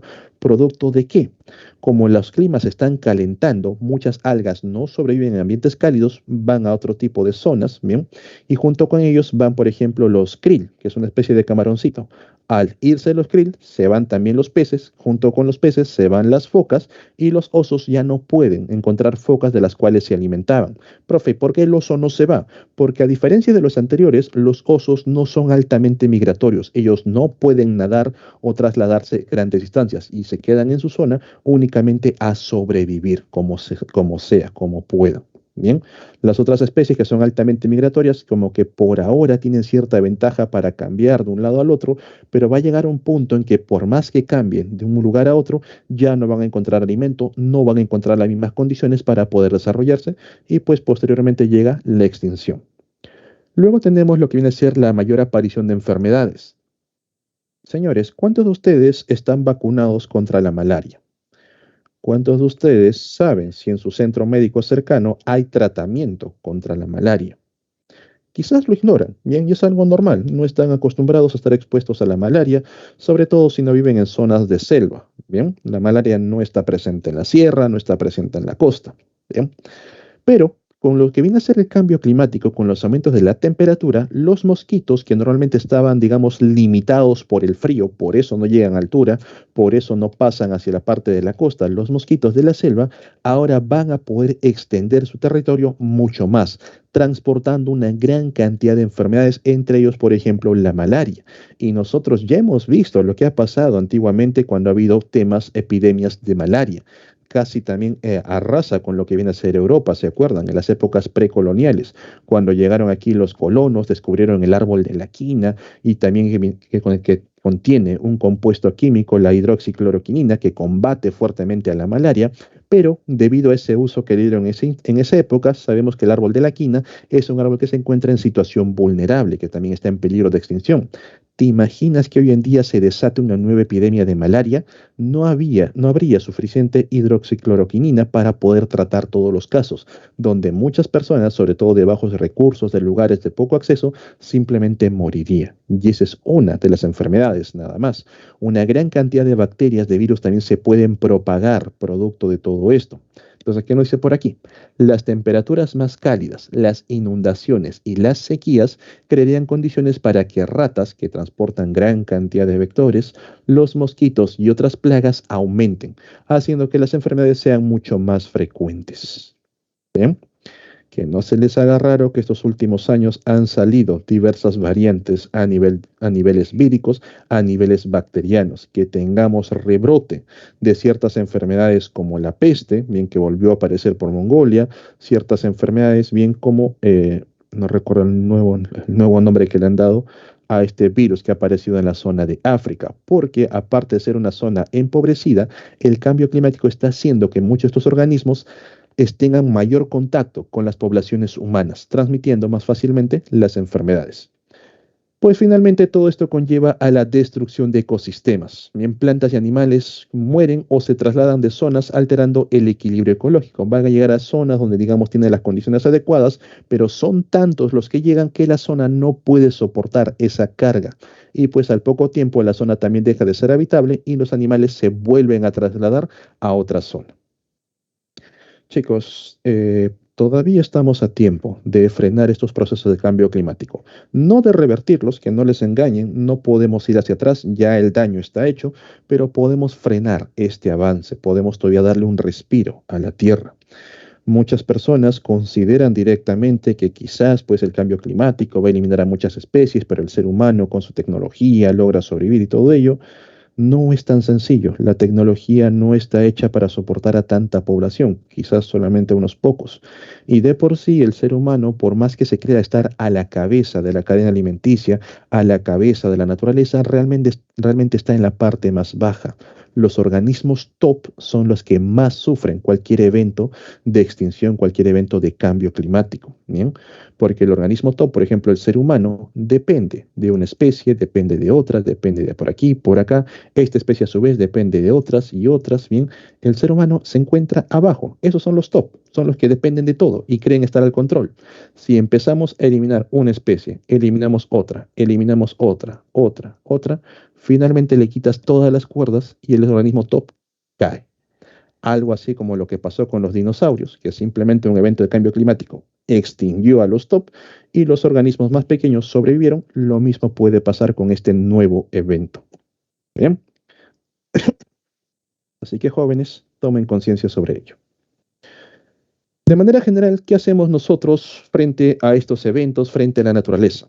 Surge una nueva línea conocida como la calidad ambiental, donde el ser humano toma conciencia de los recursos que obtiene de la naturaleza y el uso que le va a dar a los ambientes para poder, digamos, utilizarlos de manera más adecuada. Calidad ambiental se entiende como esta serie de características que abarcan el punto ambiental. Bien, lo principal, por supuesto, social, con la parte de las personas, cultural, bien, para mantener nuestras culturas, nuestras preferencias, y económicas.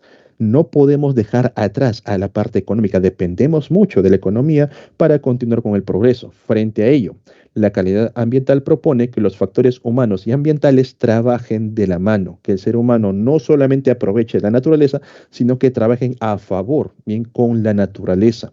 Eso, por ejemplo, también tiene con la disponibilidad de espacios públicos, bien, tiene que ver con este proceso.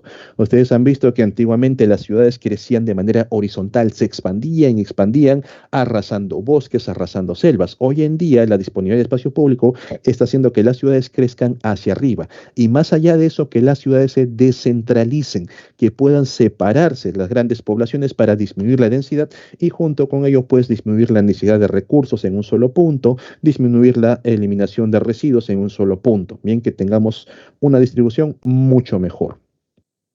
La calidad y cantidad de las áreas verdes. Si ustedes se dan cuenta, lugares que tienen áreas verdes, tienen parques, lugares bonitos, hacen que la persona se sienta o se desarrolle mucho mejor frente a lugares que están superpoblados, densamente poblados, con un clima, o bueno, con áreas completamente secas, únicamente encuentras asfalto o tierra, que tal vez no da ganas incluso de pasar por ahí, te desanima tu día a día.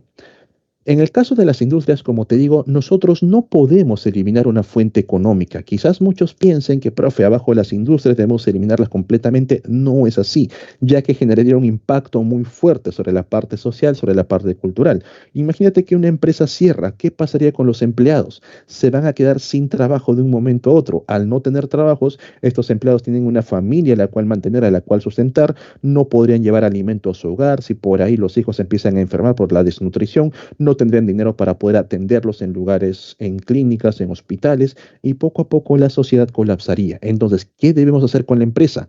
La empresa tiene que mantenerse activa, solamente que debe aprender a regular los residuos que libera, mantener correctamente sus estándares, sus protocolos de liberación de desechos. Quizás sí o sí tengas que producir contaminantes, pero estos contaminantes lo podemos tratar antes de que sean liberados directamente al medio ambiente. Bien. Mejorar la calidad de la vivienda. Señores, el cemento es uno de los compuestos que también más contamina a nivel mundial. Como dato, la industria que más contamina es la industria textil, por si acaso, no es otro tipo de industria. Bien, pero la producción de cementos, la producción de ladrillos, todo ello también tiene un fuerte impacto en la contaminación. Si la calidad de vivienda sigue siendo rústico, muchas de las viviendas rápidamente se desgastan, tienen que nuevamente ser demolidas, otra vez ser reconstruidas, o viene algún tipo de evento y la vivienda colapsa, otra vez tienes que volver a levantarlo. Cuando lo haces con malos materiales, con mala calidad, vas a gastar más y más recursos. En cambio, viviendas hechas con la mejor calidad soportan mucho mejor las condiciones, soportan mucho mejor el paso del tiempo y no van a tener que ser reconstruidas bien, digamos, en mucho mayor tiempo, mejorando de esa manera la disponibilidad de recursos ambientales. Los servicios públicos domiciliarios, bien, a aprender a utilizar los residuos, a aprender el reciclaje, utilizar correctamente los servicios de energía, los servicios eléctricos.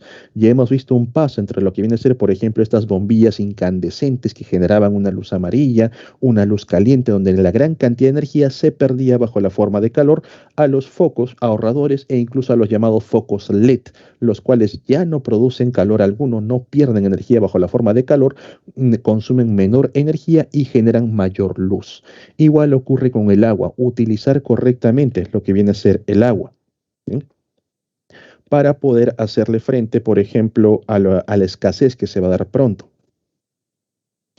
Ustedes hayan visto, por ejemplo, que a nivel sobre todo en las capitales, en las ciudades, en las épocas de verano, muchas personas instalan piscinas fuera de su casa, gastando una gran cantidad de agua y pues están en su derecho, pero por ejemplo, esa agua que van gastando lo pueden reutilizar quizás para poder regar las plantas, para poder regar en un parque que se encuentra cercano y no simplemente desecharlo bien directamente al desagüe, porque esas aguas todavía pueden volver a ser usadas. ¿Bien?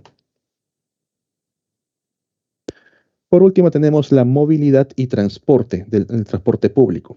Hoy en día está surgiendo una nueva tendencia respecto a los coches eléctricos, lo cual da un buen hincapié a lo que viene a ser el cambio de los tipos de energía, de los combustibles fósiles a las energías eléctricas. Pero todavía estamos, digamos, en un proceso a medias, ya que mucha parte de esta energía eléctrica no se obtiene de fuentes renovables, sino que se obtiene por la quema de combustibles. Así que todavía estamos, digamos, en los primeros pasos para poder dejar completamente a los combustibles fósiles. Bien, entonces todo esto, chicos, como factores dentro de la llamada calidad ambiental que toma a estos cuatro: al ambiente, a la sociedad con su cultura y los factores económicos.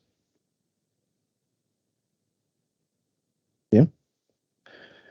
Por último, chicos, ya para cambiar de tema, tenemos que hablar también acerca de los desastres. Nosotros sabemos en la zona donde vivimos que existen ciertos riesgos a padecer diversos tipos de desastres. Nos encontramos en una zona donde es muy común que durante las épocas de verano haya los llamados derrumbamientos, los aludes, los huaicos, o nos encontramos en una zona sísmica. Bien, ya sabemos, por ejemplo, que las placas tectónicas, la placa sudamericana siempre tiene roce con la placa de Nazca y por ahí se va acumulando la energía y ¡pum! Puede darse una liberación fuerte. Entonces nosotros somos conscientes de la llamada vulnerabilidad. ¿Bien? Existe cierta vulnerabilidad en el área donde nos desarrollamos. Frente a ello, jóvenes, ustedes ya deben tener un plan de emergencia para poder, por una parte, prevenir el desastre y también para actuar cuando ocurre el desastre, porque en algún momento va a pasar, en algún momento, bien, va a ocurrir un evento sísmico que no tenemos control alguno, en algún momento puede que las lluvias sean demasiados en un día, se acumula demasiada agua y esta cae bajo la forma de huaico y pues ya teniendo un plan de evacuación, un plan de acción, podemos evitar que este desastre se convierta en una catástrofe. Para ello, yo tengo, por ejemplo, que mantener ciertas provisiones. En este tipo de eventos, en los desastres naturales, las carreteras, las vías de comunicación rápidamente se cortan y los recursos empiezan a escasear. Se corta el agua, se corta la luz, se corta el gas. ¿Qué voy a hacer? El agua que tú tienes, pues te puede durar para 2, 3 días y más allá de eso, pues todavía puede que no tengas acceso al agua. Entonces, es muy importante tener estas reservas hídricas. Lo mismo ocurre con los alimentos. Al cortarse el gas, al cortarse el agua, la electricidad, difícilmente vas a poder cocinar muchos alimentos, por lo que conviene tener alimentos precocidos, alimentos enlatados. Chicos, muy importante también que todos ustedes conozcan y manejen un botiquín de primeros auxilios. Sepan asistir a una persona que lo necesita. Lo más básico, poder estabilizar una fractura, poder aplicar un torniquete, bien poder auxiliar a una persona, evitando también uno ponerse en riesgo, ya que no es conveniente. Tener los medios de comunicación adecuados para mantenerse al contacto, evitar saturarlos, porque hay personas que en esos momentos realmente necesitan llamar a un servicio de emergencia, necesitan llamar a los bomberos, a la ambulancia, porque es muy común, cae un huaico, hay un evento sísmico, algunas fuentes de gas revientan, se activan los incendios, algunos cables generan cortocircuito, por ahí personas que puedan quedar dañadas y como las líneas se encuentran saturadas, pues no tienen acceso a este tipo de auxilios. Evitemos que un desastre se convierta en una catástrofe. Bien, la catástrofe surge cuando nosotros no tomamos las medidas adecuadas, no sabemos cómo actuar frente al desastre. Entonces, conocemos la vulnerabilidad del medio que nos rodea, sabemos dónde estamos viviendo, sabemos cuáles son los riesgos que existen y frente a ello evaluamos los posibles desastres. Si tenemos un plan de emergencia, sabemos cómo actuar, este desastre jamás se va a convertir en una catástrofe. Pero si no contamos con ninguno de ellos, entramos en pánico, no sabemos cómo ayudar, empeoramos las cosas, poco a poco se va saliendo del control y se convierte en una catástrofe total. Lo que ocurrió, por ejemplo, hace poco en la zona de Turquía. Bien, Turquía ya de por sí sabía las vulnerabilidades que presentaba. Es una zona que se encuentra entre tres placas sísmicas. Era cuestión de tiempo en lo que iba a pasar lo que viene a ser un evento sísmico. Entonces, frente a ello, como que tenían ciertas medidas. Y hacían, supongo que también hacían lo que viene a ser lo que hacemos acá, simulacros de sismo, cómo evacuar y todo ello. Pero lo que no tuvieron en cuenta fue que al momento de construir las viviendas, sobre todo por personas inescrupulosas, los arquitectos, los ingenieros que estaban trabajando, construyeron edificios de 5, 6, 7 pisos con cimientos de menos de 1 metro de profundidad, donde básicamente el edificio se inclinó a un lado, se vino abajo o colapsó por su propio peso. Bien, haciendo que básicamente un desastre se convierta en una catástrofe. Hoy en día creo que eso es más de medio millón las personas afectadas, creo que han muerto alrededor de 70.000 personas en algo que no pudo haber pasado de las 1.000 personas, como ocurrió en Japón. Japón tuvo un evento de terremoto de grado 10 y a lo mucho murieron 300 personas, porque estaban muy bien preparados, conocían la vulnerabilidad, conocían cómo actuar y pues eso frenó lo que viene a ser las muertes innecesarias. Bien, bien jóvenes, ¿alguna duda, alguna consulta de manera general sobre el cambio climático antes de entrar al tema de recursos? ¿Algo que no se ha entendido sobre contaminación, sobre calidad ambiental? ¿Todo bien?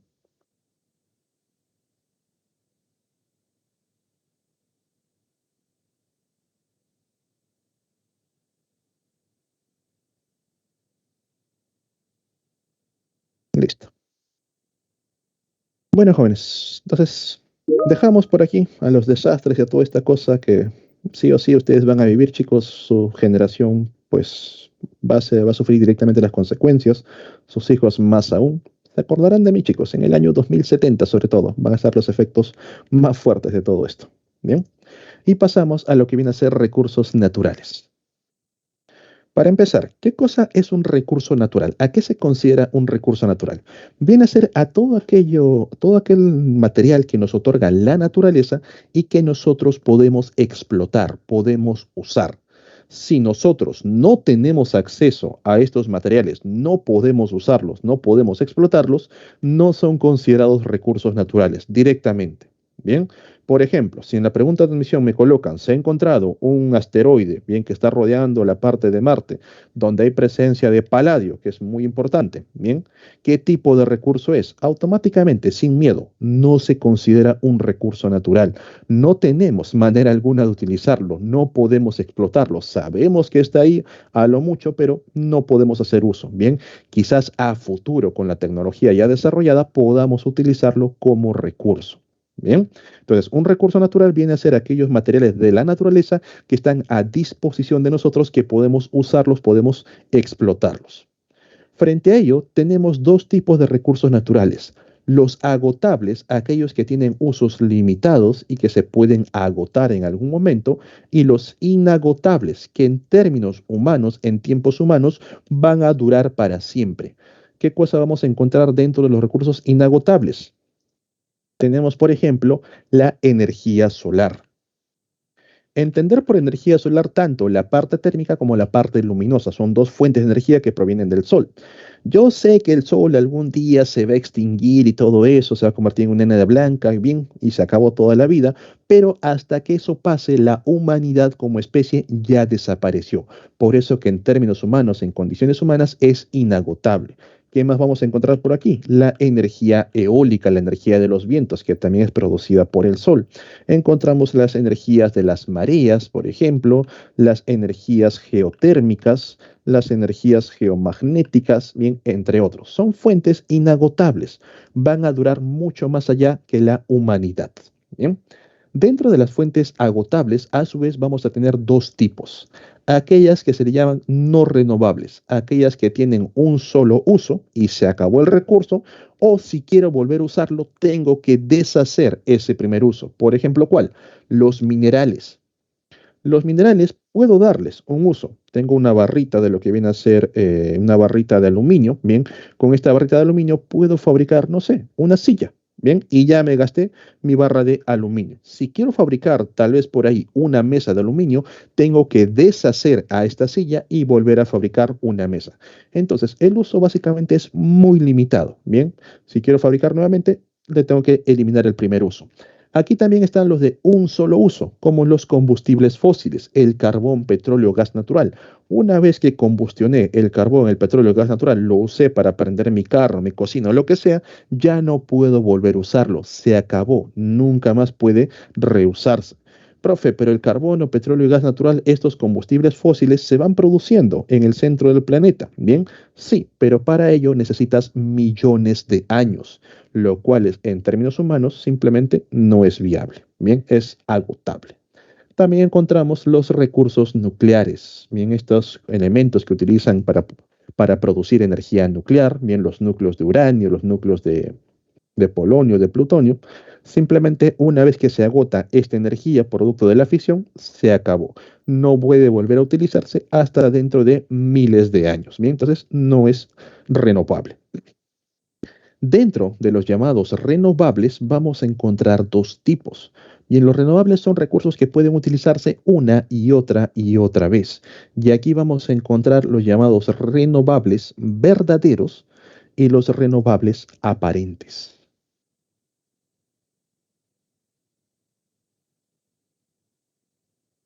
¿Cuál es cuál? Los renovables verdaderos son aquellos recursos que pueden aumentar con el paso del tiempo, tales como la flora y la fauna. Bien, estos son recursos renovables verdaderos. Los puedo usar una y otra vez, y también puedo aumentar esta disposición de recurso. Los aparentes son aquellos recursos que también los puedo utilizar una y otra vez, siempre y cuando los use de manera correcta, tales como el suelo, bien, tales como el agua que utilizo para mis cultivos, que utilizo para mis animales. Mientras yo use adecuadamente estos dos recursos, van a ser renovables. Una y otra vez los puedo usar bien de manera constante. Pero si por ahí le doy un mal uso, contamino los suelos, contamino el agua, simplemente el recurso ya no puede volver a ser utilizado. Por eso es aparente. Bien, es un renovable aparente. ¿Ok? ¿Queda claro esta parte, jóvenes? ¿Tienen alguna duda con algún tipo de recurso?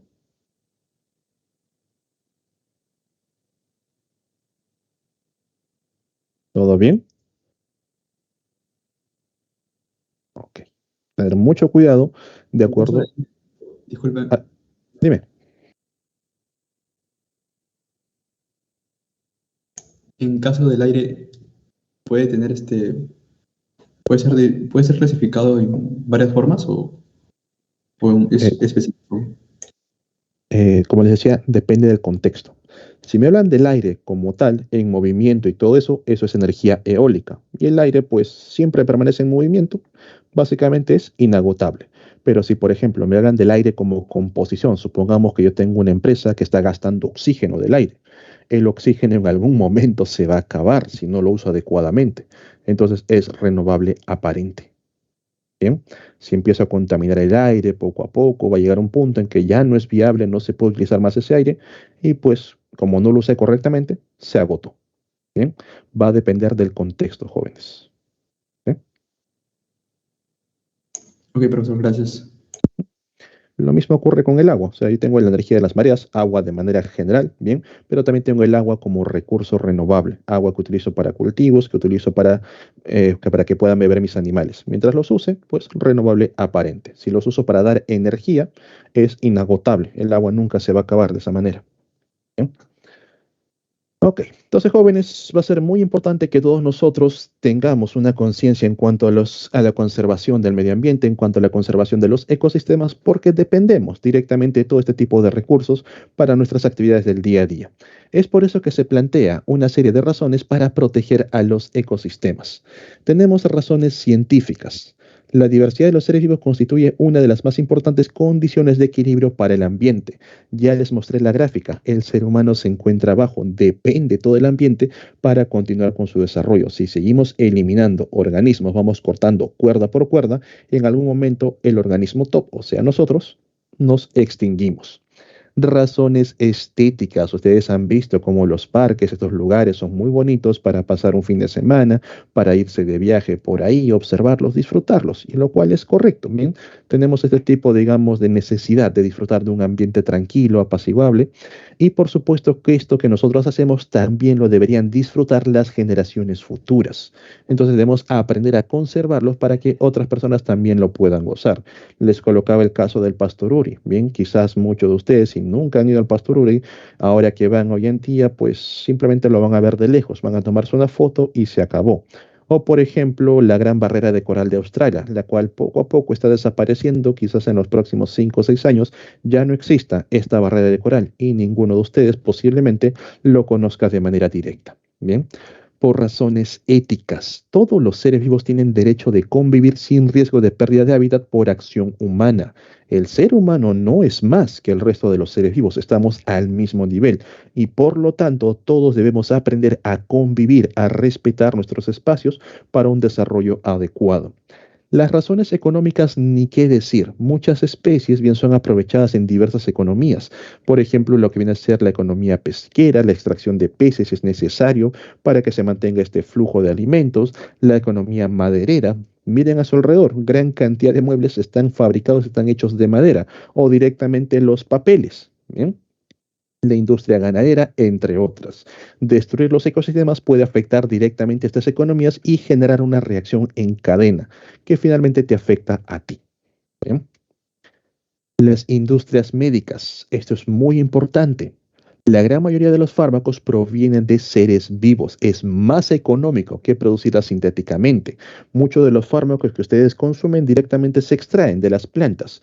Ustedes, profe, pero yo consumo pastillas, consumo gel, eso no sale de la planta. Bueno, no directamente, pero los principios activos, por ejemplo, provienen de las resinas de algunas plantas, de los venenos de algunos animales, los cuales ya luego van al laboratorio, les dan unas pequeñas conversiones y te lo venden empaquetadito, listo para el consumo humano. Sería muy distinto, sería mucho más costoso fabricarlo desde cero, tratar de sintetizar una proteína desde cero para que tú puedas recién acceder a este tipo de fármaco, lo que haría que el costo sea mucho mayor. De manera personal, jóvenes, les cuento una experiencia que ocurrió aquí en la selva, si no me equivoco, de San Martín, donde un grupo de biólogos bien fue a extraer muestras de unas plantas y era una especie única de un árbol. ¿Bien? Al igual que nosotros, que somos de la misma especie, existen diferencias entre una y otra persona. Lo mismo ocurre con las plantas y los animales. Entonces, estas plantas presentaban pequeñas diferencias moleculares. Encontraron que una de ellas tenía la capacidad de fabricar un compuesto que cuando las células hepáticas se expusieron a este compuesto, se volvían más resistentes a generar problemas cancerígenos. Entonces, era un compuesto que ayudaba a combatir un cáncer de hígado. Cuando regresaron luego de todos los análisis, bien más de un año, a la zona para poder estudiar a esta planta que tenía este compuesto que el resto no las tenía, se dieron cuenta que ya todo ese bosque había sido talado, que habían puesto nuevos cultivos, perdiéndose esta planta para siempre. Bien, entonces ahí tenemos razones para poder conservar correctamente y usar correctamente los ecosistemas. Muy importante primero estudiar lo que vamos a destruir antes de destruirlo y luego arrepentirnos en el camino. ¿Bien? Frente a todo ello, a nivel de Perú, de manera política, tenemos a las áreas naturales protegidas. Y quien está a la cabeza de las áreas naturales protegidas en el Perú viene a ser el Ministerio del Ambiente, el famoso MINAM. El MINAM existe a partir del año 2008. ¿Quiere decir que antes de 2008 no había áreas naturales protegidas? Sí había, ya existían, solamente que antes del 2008 no estaban a cargo del MINAM, estaban a cargo del Ministerio de Agricultura, el MINAGRI. Por eso, bien adelantando un poquito, que ustedes en algunos decretos legales bien van a encontrar las siglas AG. No es Alan García, es por el Ministerio de Agricultura. En cambio, del 2008 en adelante, acá hasta 2007 todavía, ahí recién vamos a encontrar al MINAM. Bien, por si te preguntan, ¿ok? Antes del MINAM estaba el Ministerio de Agricultura. El Ministerio del Ambiente tiene como objetivos específicos fortalecer la gestión ambiental descentralizada, que no solamente sean los gobiernos de turno, que no solamente sea en la capital o en los gobiernos regionales, sino que de manera más descentralizada se pueda tener en cuenta a los usos que se le va a dar al medio ambiente, asegurando la calidad ambiental. Profe, ¿qué es eso? Lo que vimos por aquí. Todo esto, que tanto el ser humano como la parte ambiental puedan trabajar de la mano de manera adecuada. Bien, y también la conservación y aprovechamiento sostenible de la diversidad biológica. Ahora, señores, en los temas científicos, bien de manera personal también les digo, hay muchas personas que son de naturaleza o de tendencias conservacionistas, que es una tendencia no viable de por sí. Estas personas ponen ideas como que el medio ambiente no se debe tocar para nada, que el ser humano tiene que desarrollarse ajeno al resto del ambiente para evitar contaminarlo. Esto no se puede, a la larga no es viable. Entonces se propone que sí, va a haber una conservación de las especies, pero utilizándolas de manera sostenible. Yo voy a utilizar ciertos árboles del bosque, necesito de esa madera, pero a la par estoy sembrando nuevos bosques con esta nueva especie para que ésta se mantenga, pueda ser conservada. A eso se refiere, una conservación y un aprovechamiento sostenible de la diversidad biológica y el patrimonio del país. Bien. El MINAM también tiene como objetivos promover la cultura ambiental. Esos eventos, por ejemplo, hazlo por tu playa, los eventos de limpieza de la playa, los eventos de reciclaje, y todos ellos son parte de los proyectos del MINAM, ya que la participación ciudadana es muy importante. De nada sirve colocar una gran cantidad de leyes y que únicamente las empresas lo cumplan si las personas a pie, las personas del día a día, no tienen ni idea de lo que viene a ser una cultura ambiental. Si siguen arrojando basura, si siguen utilizando plásticos sin control, etcétera, etcétera. Bien. Tener también una equidad social en la toma de decisiones para el desarrollo sostenible. De por sí, no solamente yo, por ser, digamos, parte del Estado, puedo decidir lo que se hace con este bosque, lo que pasa con esta laguna, sino que ahí también hay gente que depende de estos ambientes y tienen que ser partícipes en la decisión en conjunto que se va a tomar sobre el futuro de esos recursos. Bien. Por último, pues fortalecer la gestión eficaz y eficiente del MINAM en el marco del Sistema Nacional de Gestión Ambiental. Nosotros, como les mencioné en la clase anterior, formamos parte de las llamadas ODS, los Objetivos de Desarrollo Sostenible, donde Perú también está mostrando los avances que está teniendo día tras día. Creo que el año 2030 es el plazo límite para ver hasta qué punto hemos logrado, si realmente nos estamos desarrollando de manera sostenible. Bien. Entonces, el MINAM está a la cabeza de todo. Cuando nosotros tenemos algún tipo de proyecto en los cuales queremos utilizar el recurso, profe, quiero poner mi chacrita aquí en la sierra, quiero poner mi cultivo de algas aquí en la costa, nosotros para presentar el proyecto al MINAM, primero vamos a pasar por consultorías, ¿bien? Las cuales se encargan de evaluar el proyecto. Tenemos aquí titulares del proyecto y, por supuesto, la sociedad civil, el conjunto de personas que va a realizar el proyecto. Todo esto pasa a un estudio de impacto ambiental. Pasamos por las EFAs, las cuales van a llevar el proyecto a los organismos competentes. Por ejemplo, ANA, la Autoridad Nacional del Agua. Si yo tengo que desviar un río para que puedan nutrir mis cultivos y luego el agua regresa al río, bien, ANA tiene que asegurarse de que yo estoy utilizando el agua en ciertas condiciones y el agua que regreso al ambiente tiene que mantener esas condiciones. No puede ser un agua rica en nutrientes, no puede ser un agua contaminada, bien, porque todo eso puede alterar río abajo a otros cultivos, a otras poblaciones, bien.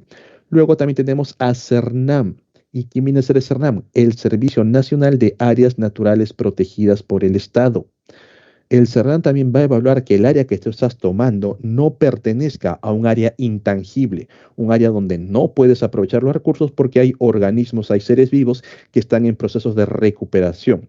En cambio, si quiero aprovechar los recursos, existen áreas naturales destinadas a este fin, donde yo puedo utilizar los recursos de manera sostenible si mi proyecto pues me certifica de que no voy a generar un impacto sobre el recurso.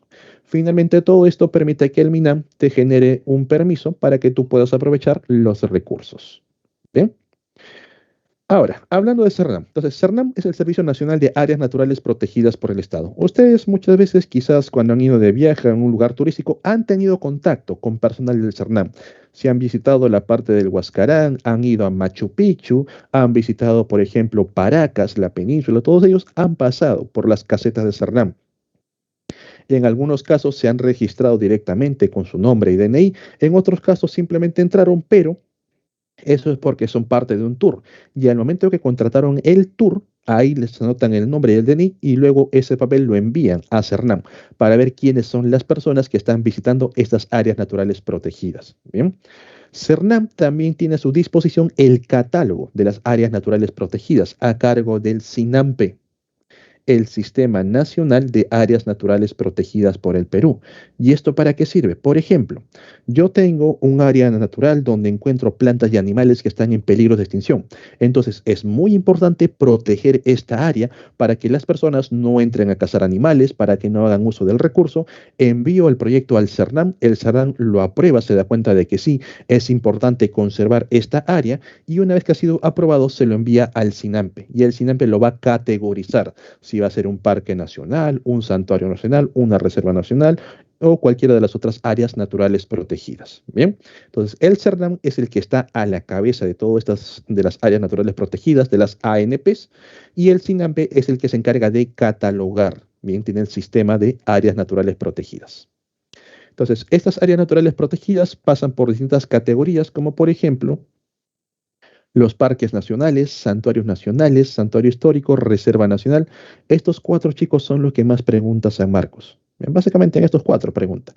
Pero aparte tenemos los refugios de vida silvestre, animales que son rescatados, que por ahí estaban en zoológicos o que iban a ser sacados del país antes de regresarlos a su ambiente, pasan por un refugio de vida silvestre, los bosques de protección, que son áreas boscosas, bien donde va a haber plantas, animales de protección, reservas paisajísticas, que son lugares donde quizás haya plantas que no están en peligro, animales que no están en peligro, pero es una zona tan bonita que hay que cuidarlo, como por ejemplo la catarata del Gojta, bien que es muy llamativo. Entonces ahí no pueden haber edificios, no pueden pasar carreteras, es una reserva paisajística. Reservas comunales, que van a ser recursos que una comunidad que ya vivía ahí depende de esos recursos y por lo tanto va a quedar únicamente a disposición de la comunidad. No puede venir otra empresa a hacer uso de estos recursos. Bien, los cotos de caza donde se puede cazar, bueno, zonas reservadas, dando un total de áreas naturales protegidas de 75. Áreas de conservación regional, que vienen a ser 25, y conservación privada, que vienen a ser 147. 148, ahora último, si no mal recuerdo. Profe, ¿por qué las áreas de conservación privada son mayores que el resto? Porque las áreas de conservación privada son áreas muy pequeñas que pueden ser parques, que pueden ser algunas, ¿cómo le llaman a esto? Algunos viveros, bien que sí le pertenecen a una persona, pero sigue siendo un área de conservación. Por ejemplo, el Parque de las Leyendas, el Zoológico de Huachipa, los zoológicos que tenemos en distintos lugares. También se consideran área de conservación de manera privada. Bien, ahora jóvenes, veamos estos cuatro que son los que más preguntan. Empezamos con los parques nacionales. ¿Qué caracteriza a un parque nacional? Vamos a colocarlo por aquí. Bien. Ahí en la lista pueden ver algunos de los parques nacionales. Tranquilos chicos, no les van a preguntar por ello. Bien. Deben conocer algunos importantes, han viajado, pero deben saber las características de un parque nacional. Entonces, un parque nacional, bien, número uno, el área. Son áreas enormes, son áreas muy extensas, áreas muy grandes. En cuanto al acceso, bien, el acceso es intangible. Ustedes no pueden ingresar si no tienen permiso a un parque nacional. El único acceso que se puede dar viene a ser con fines científicos, siempre y cuando no vayan a dañar el ambiente, y también con fines turísticos. Y es así la forma como muchos han entrado a bueno, a estas áreas. Bien. Han ido tal vez al Bosque del Manu, han ido a Yanachaga Chemillén o por ejemplo a la Cordillera Azul y han entrado de manera turística. En cuanto a los recursos, no se pueden usar, no tienes acceso a los recursos. Señores, tengan mucho cuidado cuando van a un parque nacional. Hay una serie de normas que muchas veces no te dicen, pero están escritas y es tu obligación leerlas. Si intentas llevarte algo por ahí, un recuerdo, una plantita, un animalito, una piedrita, está prohibido. Si el personal de Cernam te captura infraganti, bien que te estás llevando algo, te van a poner una multa muy grande. Así que cuando visites estas zonas, no dejes algo y tampoco te lleves algo. Bien, no dejes basura, que también está prohibido. No intentes tomar fotos de riesgo por ahí apoyándote en algunas plantas, en los árboles. Mantente dentro del camino, porque créanme que es todo un tema bastante tedioso si ustedes entran en conflictos con las áreas naturales protegidas. La multa es muy grande de por sí. Bien, entonces Parque Nacional, áreas enormes, acceso intangible, únicamente con permisos con fines científicos o turísticos. Los recursos no se pueden usar. Y al ser áreas enormes, los parques nacionales protegen ecosistemas. Bien. Luego tenemos a lo que viene a ser los santuarios nacionales. Vamos a borrar Machu Picchu. Ya lo con. Dime. Profe, disculpe, ¿puede retroceder la anterior diapositiva para tomarle captura? Claro, ahí, listo. Avanzamos rápido, chicos, que se me va el tiempo. Sí, gracias, Ok. profe. Luego tenemos santuarios nacionales. Bien, borré Machu Picchu, nada más, es una imagen. Y aquí vamos a copiar lo mismo para simplemente volver a llenar. Entonces, ¿qué ocurre en un santuario nacional? En un santuario nacional las áreas no son enormes, son áreas pequeñas a comparación de los parques nacionales. No se protegen ecosistemas, se protegen poblaciones o a lo mucho comunidades. Bien. El resto sigue siendo lo mismo. El área, el acceso a un santuario nacional es intangible. Tú no puedes ingresar, a menos que tengas permisos con fines científicos o fines turísticos. Los recursos tampoco se pueden usar. Entonces, profe, ¿por qué no viene a ser un parque nacional? A veces hay zonas donde únicamente se tiene que proteger a una especie o a un conjunto de especies y entonces no hace falta crear un parque enorme para proteger a todo el ecosistema. Bien, el resto del ecosistema se puede utilizar, se puede emplear. Únicamente protegemos el área pequeña. Ahí se desarrolla un santuario nacional. Bien. Un santuario histórico, por su parte, no tiene mucho que ver con las reservas ni nada de ello. Un santuario histórico, bien, es un lugar natural donde ocurrió un evento histórico.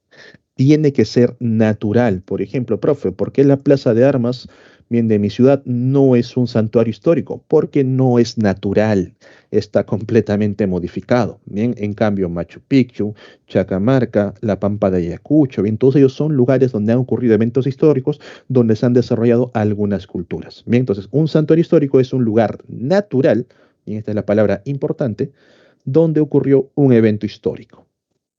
Bien. Toma el screen, pasamos a la siguiente.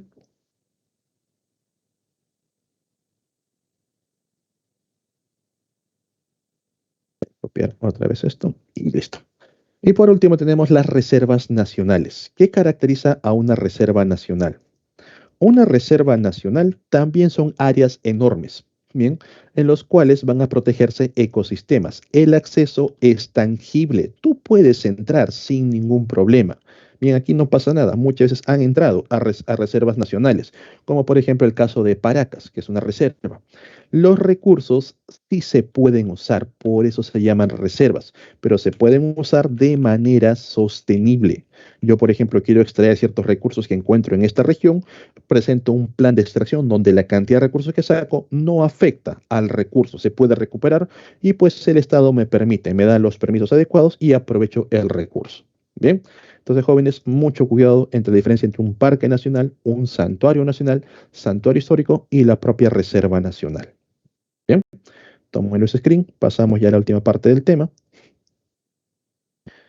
Entonces, chicos, aparte de estos cuatro, que son los que más preguntan, pues también mencionar los refugios de vida silvestre, donde los animales se recuperan antes de regresar al ambiente, las reservas paisajísticas, que son muy bonitos, se tienen que preservar, y las reservas comunales que dependen de las comunidades. Son recursos estrictamente hechos para las propias comunidades. Bien, no se olviden, hasta el 2008, Ministerio de Agricultura, y luego en adelante, el MINAM. Bien. De manera general, Perú tiene una gran cantidad de las llamadas reservas de biosfera, que son áreas donde la parte ambiental, los ambientes terrestres acuáticos, bien, son creados para promover una relación equilibrada con los seres humanos. Básicamente son ambientes donde el ser humano y la naturaleza conviven de manera armoniosa, de manera perfecta. Y las reservas de biosfera no es algo que nosotros nos hemos colocado automáticamente, sino que esto te lo designa la UNESCO, bien, esta organización internacional. Entonces, Perú presenta muchas zonas donde los seres humanos, la población convive de manera equilibrada con sus recursos, con el ambiente. Perú es uno de los 10 países megadiversos que existen en el mundo, al igual que Colombia, al igual que México, al igual que Brasil, que son otros de los países, donde nosotros contamos con 84 de las 104 zonas de vida. Chicos, esto es de manera general, no hace falta grabarlo, bien, simplemente saber que Perú es muy megadiverso, 8 de las provincias biogeográficas gracias al sistema de cordilleras que genera pisos altitudinales separando diversos climas, diversos ecosistemas. Algo muy importante es que Perú contiene una reserva hídrica muy grande, tres grandes cuencas hidrográficas, 12.000 lagos, 1.000 ríos, bien 3.000 glaciares, lo que hace que Perú sea uno de los últimos países en perder sus reservas de agua dulce. Lo que sí va a perder es Lima, por si acaso, pero Perú de manera general está muy bien posicionado en la zona de los Andes, donde hay una gran cantidad de reserva de agua dulce. Por último, jóvenes, para entender el cuidado que nosotros realizamos con el medio ambiente, no se olviden de las tres reglas: reducir, reutilizar y reciclar.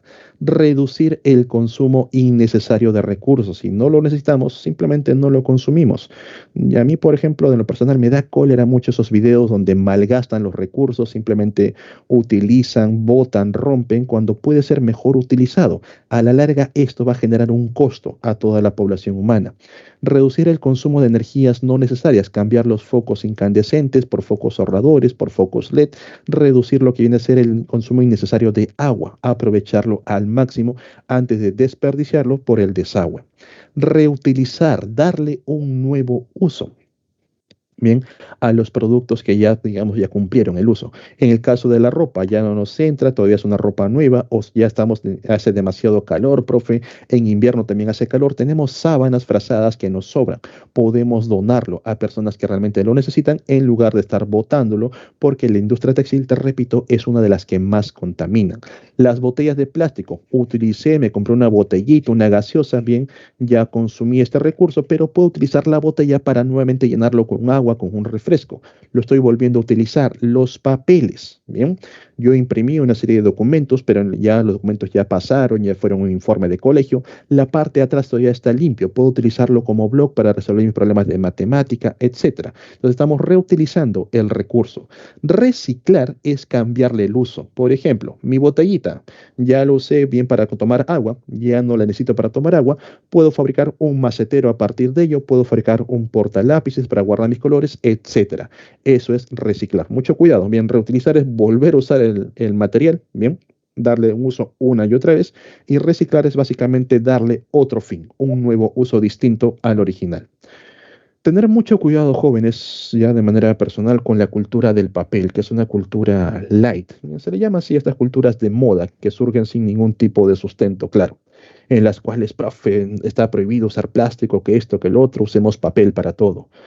El plástico es un gran elemento, de por sí es un elemento que se puede reutilizar muchas veces, es un elemento muy resistente y contiene muy bien a los líquidos. El papel no. Te llama mucho la atención que sea biodegradable y todo ello, pero realmente implica un costo mayor. Fabricar tantas bolsas de papel va a tener un impacto muy fuerte sobre los bosques en sí. Y ustedes pueden encontrar estas bolsas de papel que no duran mucho, apenas se mojan o por ahí cargan algo pesado y la bolsa se rompe.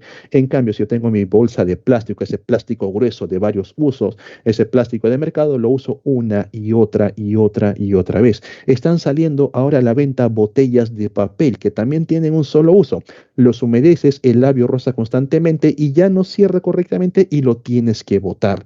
Mientras que una botella de plástico lo puedes utilizar varias veces. Entonces, el problema no es el material, el problema es que nosotros no tenemos esa conciencia para reutilizar correctamente el material. Bien. Tengan mucho cuidado, chicos, con esa nueva cultura de papel, porque realmente es peor que el plástico en sí. Y estoy en contra de los plásticos de un solo uso, eso sí, bolsas muy delgadas, las cañitas que simplemente lo usas y se botan, pero por ejemplo, si yo tengo necesidad de cañitas porque tengo problemas de espalda, no puedo agacharme mucho, hay cañitas de metal que vienen con una finita escobilla para poder limpiarlas y utilizarlas una y otra vez. Bien, las cañitas que ahora te dan de papel, básicamente un solo uso y se acabó. Y la naturaleza tiene que pagar todo este recurso nuevamente. Bien, jóvenes, hasta aquí sería la clase por el día de hoy. Bien, bueno, ya de por sí nuestra última clase, creo que todavía hay una clase de reforzamiento, no me han explicado muy bien cómo va. Pero bueno, en lo general, chicos, desearles los mejores éxitos en su vida, en el examen de admisión. Creo que este fin de semana tienen examen, darle el mayor esfuerzo que puedan y si pues por A o B no consiguen su objetivo, chicos, no desanimarse. Bien, intentarlo una y otra vez. Quien les habla aquí presente, por ejemplo, postuló 3 veces a San Marcos para recién poder ingresar. Bien, cuídense bastante, chicos. Estudien un montón. Éxitos en todos. Hasta una próxima oportunidad. Chao, chao.